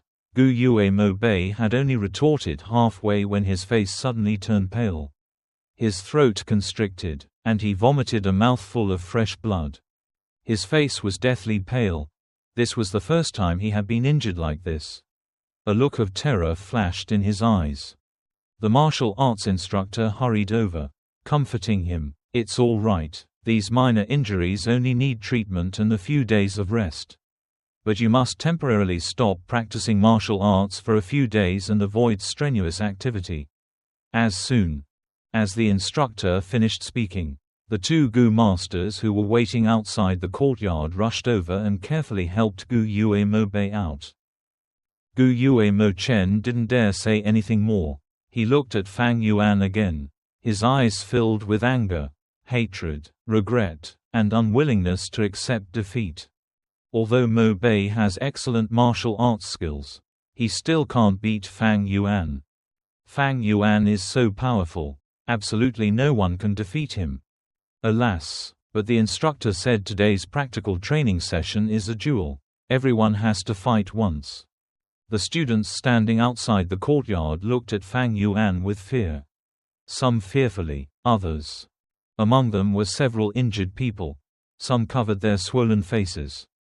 Others clutched their arms, gasping for breath. Some lay flat on the ground, rubbing their thighs. Next, no one stepped forward, so the instructor shouted. But no one answered. Normally, only 3 people dared to challenge Fang Yuan: Gu Yue Mo Bei, Gu Yue Qi Cheng, and Gu Yue Fang Zheng, and all 3 had already been defeated. The students were completely silent, some even slightly retreating. The instructor frowned at the timid and fearful expressions of the students. He couldn't help but recall the words of the academy's elders from yesterday. Recently, Fang Yuan's reputation has grown too great. We must suppress him a bit. The other students have all been suppressed by him to the point where they can't even lift their heads. Over time, their courage will fade. Our academy trains tigers and wolves who dare to stand against powerful enemies, not lambs afraid to fight. What's wrong with you? Even if Fang Yuan is stronger, he's only 15 years old. Your peer, he's the same age as you. He eats and drinks the same food and water as you. He didn't grow 3 heads and 6 arms. He's not a monster. You must be brave. Show me the pride of the ancient Moon tribe in your hearts. The instructor roared, trying his best to encourage the students below. But he's too strong. We can't defeat him. Any student who fought him suffered terribly. Even Mo Bei was beaten until he vomited blood. Fang Yuan's attacks are getting more and more brutal. Instructor, we don't dare fight him. The students whispered weakly in protest. The instructor was so angry he almost stomped his foot. These stupid kids. Fang Yuan had fought 33 consecutive battles without a break. He was below the arena but saw clearly that although Fang Yuan was constantly regulating his breathing, his stamina was dwindling. Fang Yuan's attacks were getting more and more brutal. This further indicated that he was no longer able to do whatever he wanted as before. He was gradually losing control of the situation. Just a little more effort and he could be forced to reveal his fatigue. And with a few more people joining in, he could be knocked down on the spot. Once Fang Yuan was defeated, his threat would decrease, the students' courage would be boosted, and their goal of suppressing Fang Yuan would be achieved. But now, the students were all intimidated by Fang Yuan's tiger skin. Sometimes, it's not the powerful enemy that defeats you, but your own mind. The instructor, growing impatient, continued to encourage them. But he wasn't good at speaking. Previously, his words had stirred the enthusiasm of some teenagers, leading to a few challenges. But now, he'd said them so many times the teenagers were tired of hearing them. Fang Yuan folded his arms, coldly observing everything. Although he stood in the center of the arena, he seemed like an outsider completely uninvolved. The instructor cheered for half a day, but the students still stared at each other blankly, no one moving. The martial arts instructor was furious, but didn't know what to do. He turned to Fang Yuan, scolding him disapprovingly. Fang Yuan, you're also at fault. Your attacks are getting more and more ruthless. A sparring match between classmates should be gentle and considerate. Why are you so heavy-handed? Next time, you must be more careful and cautious. If you make another classmate cough up blood, I will declare you the loser and have you leave the arena. Instructor, you're wrong. Fang Yuan snorted coldly, his gaze unwavering as he faced the martial arts instructor. A sparring match naturally requires giving your all, otherwise, how can it serve as training? Do you expect us to ever ask our opponents to be gentle during combat? The martial arts instructor retorted angrily. HMPH, you're vicious, injuring your fellow students and still daring to talk back. Instructor, you're wrong again. Fang Yuan sneered. You arranged this match and increased the first-place prize to 20 spirit stones. Without your encouragement, would these people have been injured? Damn it, the martial arts instructor was no match for words. He pointed at Fang Yuan and shouted, "Do you still want the first-place prize?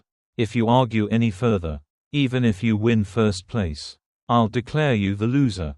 You don't know how to cooperate and dare to defy your superiors. How can you possibly deserve the 20 spirit stones?" Fang Yuan laughed heartily. "It's just a win or loss. 20 spirit stones. Do you think I'm that rare?" With that, he turned and left. Under everyone's astonished gaze, he walked out of the arena. Although he didn't sell the cliff, Fang Yuan already had several hundred spirit stones in his possession. Moreover, his participation in the battle wasn't for spirit stones. Seeing Fang Yuan actually leave the arena, the instructor's eyes widened, his expression a mixture of shock and bewilderment. Weren't 15-year-olds supposed to be hot-tempered, combative, and brave? With Fang Yuan's fighting skills, that's exactly how it should be. Why would he retreat to the arena? Besides, Fang Yuan didn't have any help. He must be desperately short of spirit stones. Why didn't these 20 raw gemstones attract his attention? For a moment, the martial arts instructor stood there dumbfounded, not knowing what to do. Fang Yuan didn't enter the jar but went straight down to the arena. The instructor suddenly realized there was indeed no way to capture Fang Yuan. With his status, he couldn't openly make excuses and force Fang Yuan onto the arena. The surrounding students hurriedly retreated, keeping their distance from Fang Yuan. Fang Yuan stood below, with no one beside him. A circular empty space formed within 5 meters of him. What a pity! If they had stood next to Fang Yuan, they would have heard him struggling to keep from gasping for breath. "My stamina is running out." Fang Yuan sighed inwardly. On the surface, he displayed boundless energy, but his body beneath his clothes was trembling slightly. He was only 15 years old, and without any supporting goo worms. He had fought 33 consecutive battles and was nearing his limit. Although he possessed extensive combat experience from his previous life, the martial arts skills of the other young men had also improved significantly during this time. Fang Yuan felt increasing pressure emanating from them. This pressure was evident in his own attacks. He struck harder and harder, gradually finding it impossible to hold back. In previous matches, the students were too weak, so he could do whatever he wanted, at most only knocking them down. But now, his control over the situation was diminishing, and he had to strike harder to maintain his composure. Experience isn't everything. Any power of thought needs a material foundation to be able to manifest. Fang Yuan narrowed his eyes. In truth, he had long seen through the martial arts instructor's intentions. He wasn't surprised. He had already anticipated the suppression from the academy. After he killed Gao Wan, fewer and fewer people dared to challenge him. During the extortion, even more people dared not resist his authority, obediently handing over their spirit stones. Day after day, Fang Yuan established an image of invincibility. He left a lasting impression on the other young men, making them insecure about their martial arts skills from the start.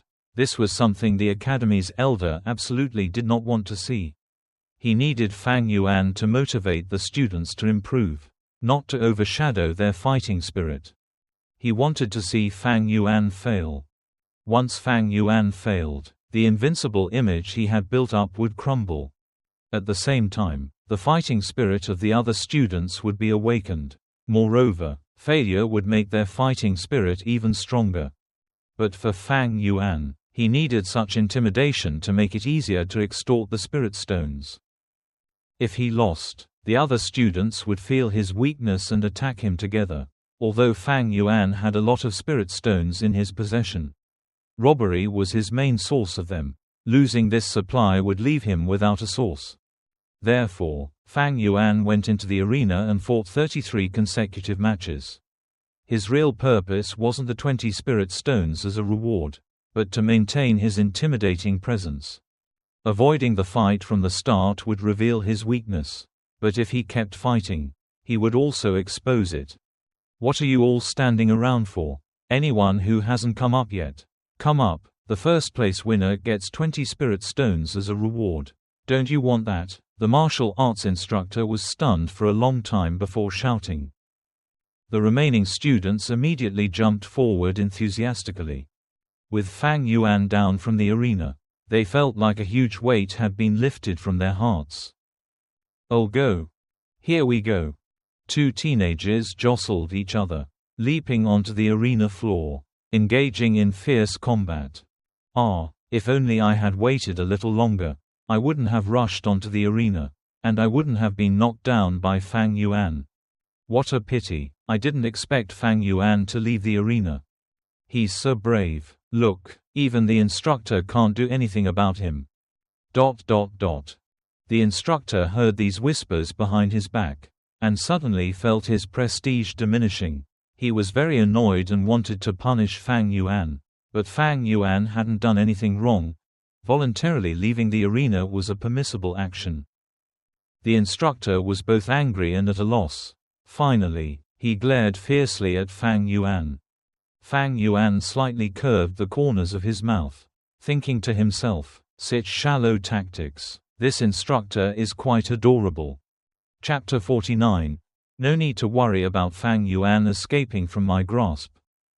A pair of deep, intense eyes gazed intently at the distant martial arts arena. The academy elder stood at the third-floor window and had witnessed everything that happened there. He frowned. The moment Fang Yuan voluntarily left the arena, he couldn't help but be slightly surprised. He hadn't expected Fang Yuan to do that. This kid is a bit slippery. He's well versed in the academy's rules and usually doesn't make any mistakes. Although he often sleeps in class, when asked a question, he always answers correctly, leaving no room for error. Trying to get a hold of him and suppress his momentum is proving quite difficult.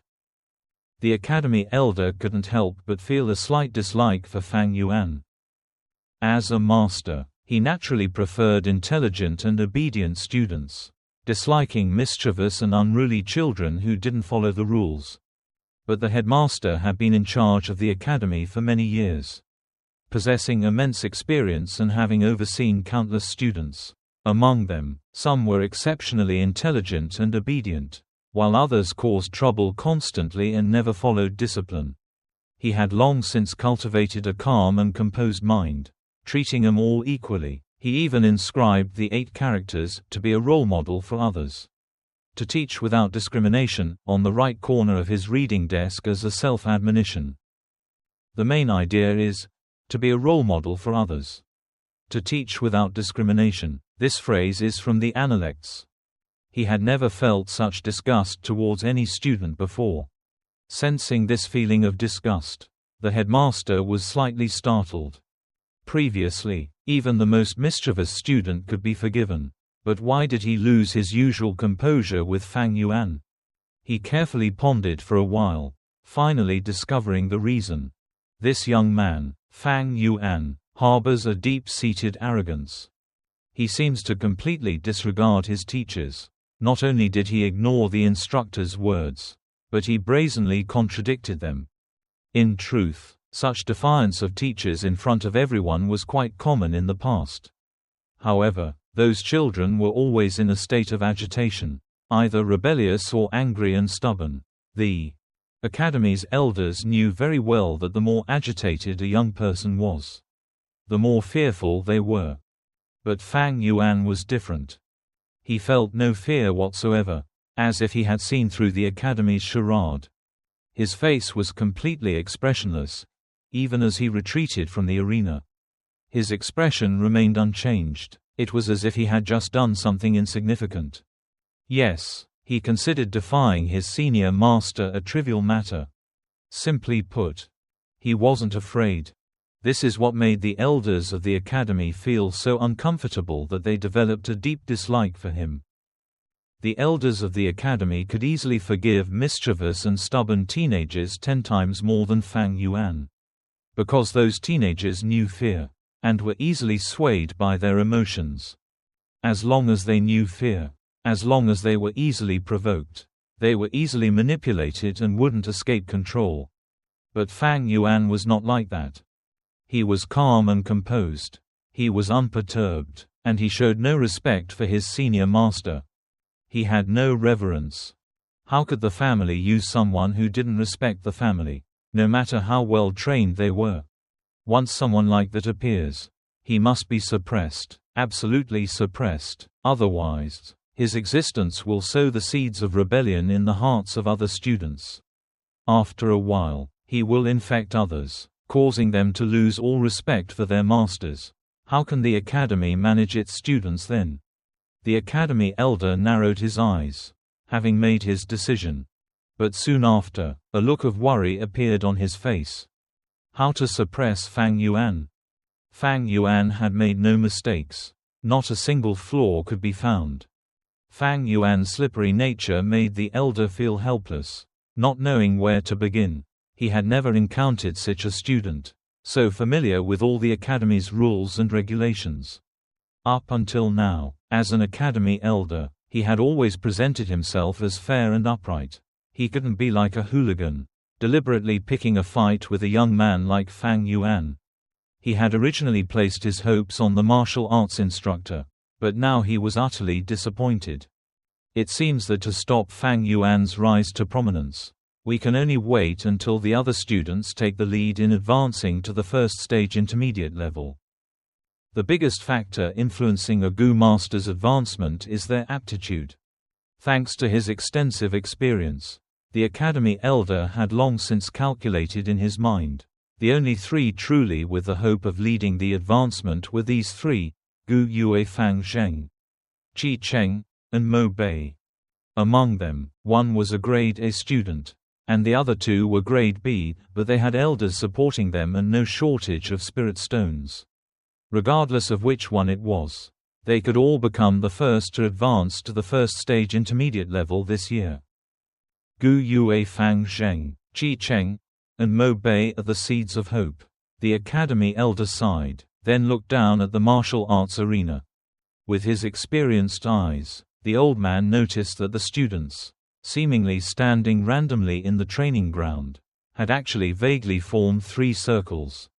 In one circle, Gu Yue Qi Cheng was covering his shoulder, surrounded by a group of his peers. In the center of the second circle was Gu Yue Fang Zheng. The younger generation of the clan leader's faction also vaguely relied on this kind of genius. The third circle was Gu Yue Mo Bei. At this time, his internal injuries had been treated, and he stood pale in the arena. His classmates around him were solicitously asking about his well-being. This is the meaning of letting them fight freely. Looking at these three circles, the academy elder smiled with joy. Free fighting among students not only trains their fighting spirit, but more importantly, it helps to identify leaders early on. In previous years, it would take 6 months before factions could be formed. But this year, because of Fang Yuan's sudden emergence and his looting and plundering, the fighting started much earlier. Facing Fang Yuan, only Fang Zheng, Mo Bei, and Qi Cheng dared to openly oppose him. Day by day, things unconsciously changed, and the other teenagers naturally regarded these three as their leaders. As long as nothing unexpected happened, these three circles would be the miniature representation of the future high-ranking members of the family. But these circles are not yet stable. Members are still shifting back and forth. Only when these three lead the way, reaching the mid-level, securing their positions as class leader and vice leader, and gaining power, will the circle be consolidated. The academy elder thought to himself. Of course, there were also those who were not in these three circles. One of them was Fang Yuan. Relying on the strong is human nature. In fact, although Fang Yuan extorted all the students and stood against everyone, there were still people who actively sought his support. But these people were all rejected by Fang Yuan. For him, only the useful were pawns. The value of his peers was too low. This was another reason why the academy elders disliked Fang Yuan. He was too solitary, unable to integrate into the group. For such a person, The family's control over him wasn't as strong as it was over other teenagers. The academy elder's gaze once again fell upon Fang Yuan, who stood in the courtyard. Fang Yuan stood alone, his hands clasped behind his back, his eyelids slightly closed. Despite the teenagers fiercely fighting for rewards, his face showed no emotion. The area around him was empty. No teenager wanted to stand with him. Clearly, he didn't want them around him either. He stood alone, surrounded by solitude. He was free from the group. But there's no need to worry too much. This Fang Yuan is still young. We can teach him gradually. The elder of the academy thought to himself, his eyes gleaming. Next, we'll establish a class leader and vice leader. And a year later, we'll divide into small groups, with group leaders and vice leaders. Each school year will also have various honors and rewards, such as the Little Red Flower Award, the Blue Scarf Award, and the 5 Good Student Award. If he wants to cultivate, he needs resources, and he'll inevitably have to compete for these positions and rewards. As time goes by, living together, he'll eventually develop bonds of kinship, friendship, and love. There's no need to worry about him escaping the family's grasp later. The names of the awards sound rather vulgar. Little Red Flower, Blue Scarf, 5 Good Student Award *. In recent years, the elder of the academy has gradually come to understand that the family brainwashes new members as soon as they are born. First, they instill the idea that family comes first. Then, the family educates them about morality, making them aware of the beauty and importance of kinship, friendship, and love. After that, they instill in them the concept of honor. During their upbringing, the family constantly uses material rewards to entice them. They also use power and authority to select and recruit the most loyal members. Don't think that positions like class leader or vice leader are insignificant. Once you hold one's position, you are essentially entering the family's system. Under this system, they will gradually be influenced. On one side is the sweet benefit of power. On the other is the harm of escaping the system, with one hand holding a radish and the other a big stick. Who can escape? What about the stubborn and disobedient? The solitary ones? They will all be gradually assimilated into a member of the family. Loyalty will be cultivated even without it. Without familial love, friendship, or even romantic love, relationships will inevitably develop. This is the power of the institution. This is the strength of rules. This is the survival principle of the family. Chapter 50, Intermediate Level. Night fell. The moon, like a silver platter, emerged from the clouds, and scattered stars dotted the sky. Gu Yue Mo Bei stood in the courtyard, gazing up at the moon, his eyes sparkling. "Little brother, I heard you were injured today." Suddenly, his older sister Gu Yue Mo Yan's voice rang out from behind him. "Sister, are you worried that I was beaten until I vomited blood and will be traumatized?" Mo Bei turned around, a slight smile playing on his lips. Mo Yan looked at her smiling brother and immediately breathed a sigh of relief. Although she was genuinely worried, she said, "Not at all, I know you best, my dear little brother, you have a strong fighting spirit.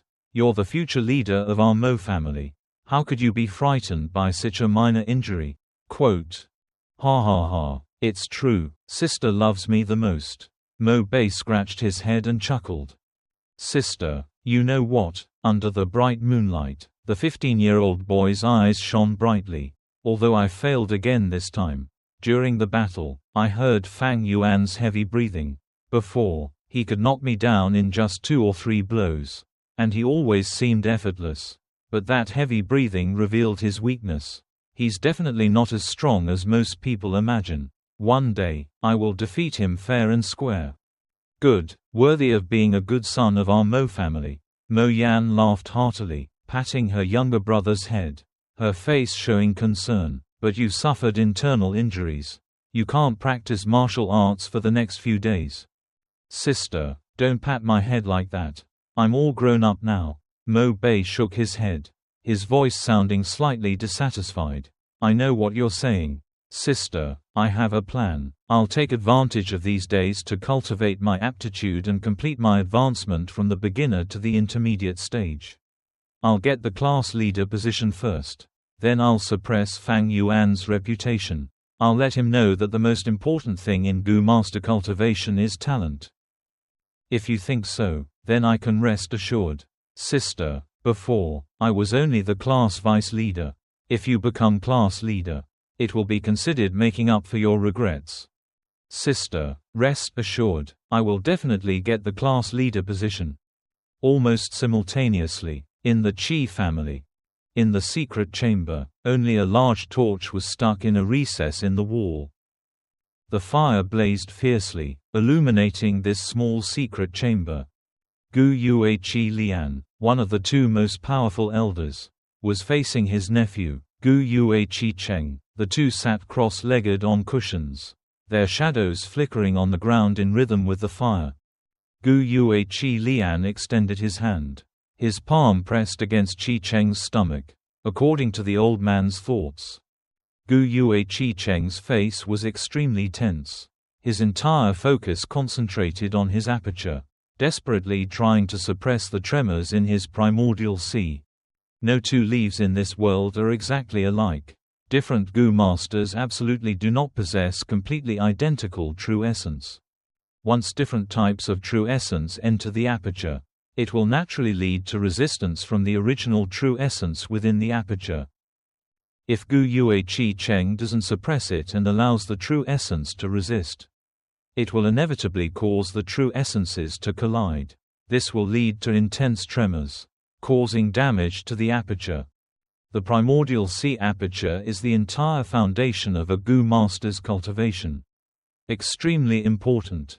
Once the aperture is damaged, at best, cultivation will decrease, at worst, aptitude will diminish. If the aperture completely shatters, the Gu master will die instantly.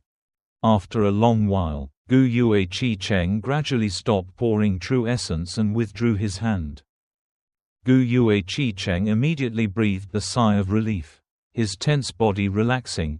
Thank you, grandfather. Every 3 days you pour true essence into your grandson to nourish his aperture. Making you tired, Gu Yue Qi Lian, sweating profusely, sighed and said, "This is unavoidable. Your aptitude is only of the B type. If you rely solely on your own strength to advance to the middle stage, it will take a very long time. This time is usually twice as long as the B type and 4 times as long as the A type.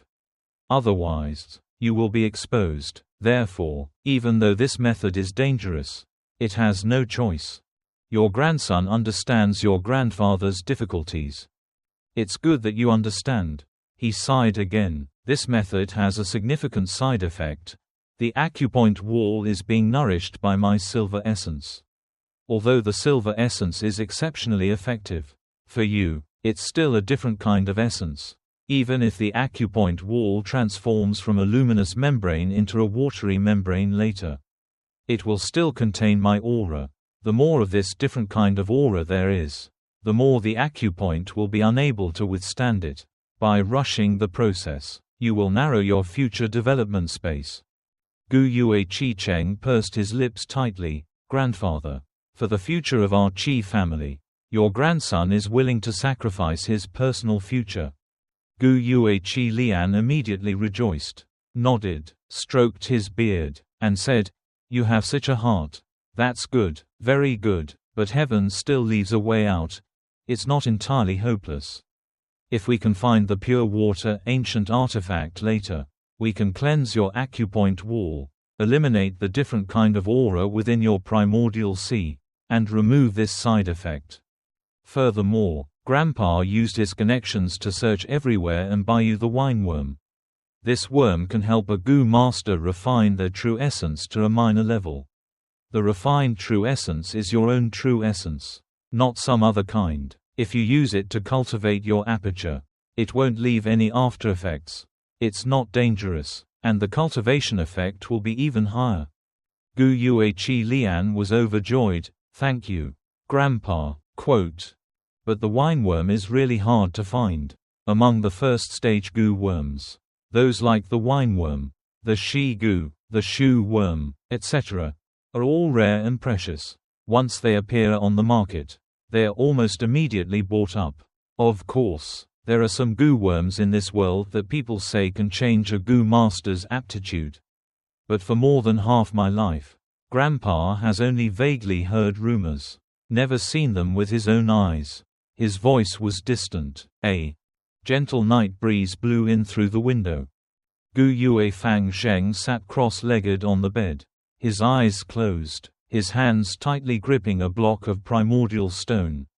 His primordial sea, though windless, spontaneously generated waves, each wave washing against the white walls of his aperture. He possessed a type A aptitude, his primordial sea occupying more than 80% of his aperture. The speed of his true essence recovery was double that of Fang Yuan. This innate advantage brought him close to the mid-stage of the first transformation. Phew! After a long while, Gu Yue Fang Zheng exhaled, slowly opening his eyes. Outside the window, the moon shone brightly, the stars were sparse, and rows of verdant bamboo pavilions lined the landscape. The scene was quiet and peaceful. When cultivating, time flies so fast, in the blink of an eye. It's already late at night, Fang Zheng murmured softly. He slowly released his hands, and 2 handfuls of white stone dust immediately fell from his palms onto the floor in front of the bed. Once the natural essence within the primordial stone was completely absorbed, it would turn into a pile of stone dust. Looking at the falling dust, Fang Zheng frowned slightly. He pulled out the money pouch from his chest, a pouch long since withered and dry. Opening it, he found only 3 raw stones remaining. Every 7 days, Fang Zheng received 3 raw stones as an allowance from the school. But Fang Yuan had stolen 1, leaving him with only 2. His uncle and aunt also gave him a living allowance, 3 raw stones every 7 days. But what could he possibly use these raw stones for? Fang Zheng desperately wanted to surpass his older brother, Fang Yuan, so he had repeatedly asked his uncle and aunt for some raw stones. After several such instances, his aunt confided in him, explaining the family's current financial difficulties and lack of money. Fang Zheng felt ashamed for asking for money. My parents have devoted all their efforts to my cultivation. I can't make things difficult for them. I can't demand any more spirit stones.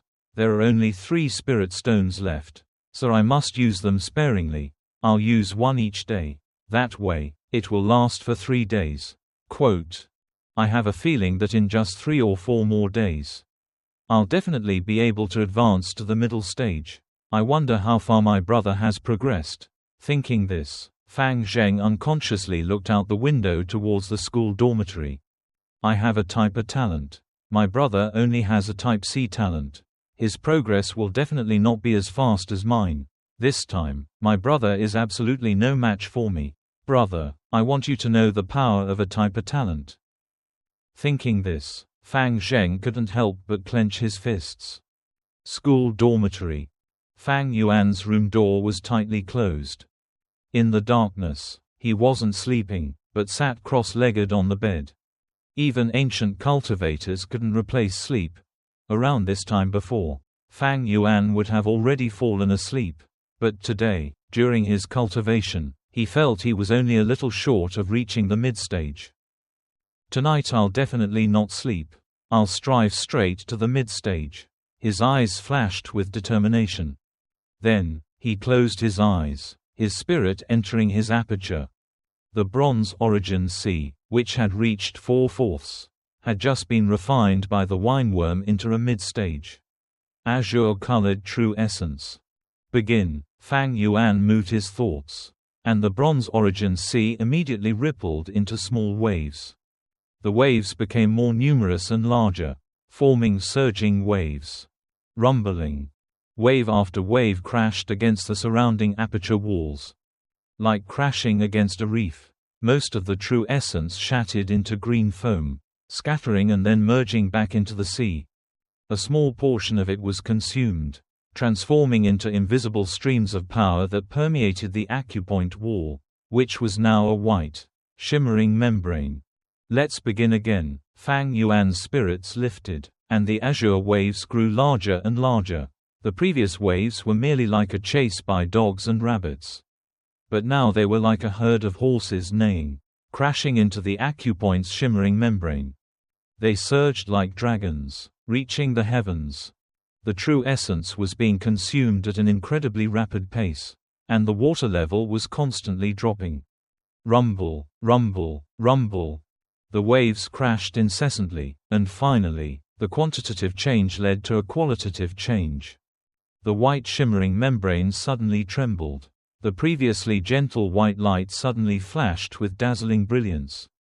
Seeing this, Fang Yuan was overjoyed. Knowing this was the crucial moment, he hastily urged his true essence to continue the relentless cleansing. The light grew stronger, the rays began to twist and curl, making it seem increasingly dense. After a dozen breaths, streaks of light appeared on the luminous membrane. These streaks resembled continuously swirling water, constantly colliding with each other. During the collisions, they continuously merged into streams of white light. Finally, the streams of light formed a single mass, completely covering the outer membrane. The white light dimmed, and the luminous membrane surrounding the aperture disappeared, replaced by a spherical white water membrane. The previous membrane was perfectly smooth and free of impurities, while this one was noticeably thicker, with rippling waves of light and shadow flowing across its surface. The surface of the true essence sea calmed down, leaving 2/3 of the seawater remaining inside the aperture. I've advanced to the mid-stage. Fang Yuan laughed loudly, opening his eyes. Sunlight streamed through the window into the room. A night passed quickly, and morning arrived. Bang! Suddenly, the dormitory door was kicked open, and 2 guards burst in. Fang Yuan, you skipped class without reason. The elder wants to see you. Come with us. You've just finished watching episode 5 of the Reverend Insanity series on the Midnight Story Bureau YouTube channel. Please leave any comments or suggestions in the comment section. And don't forget to like and subscribe to give me motivation to make more videos.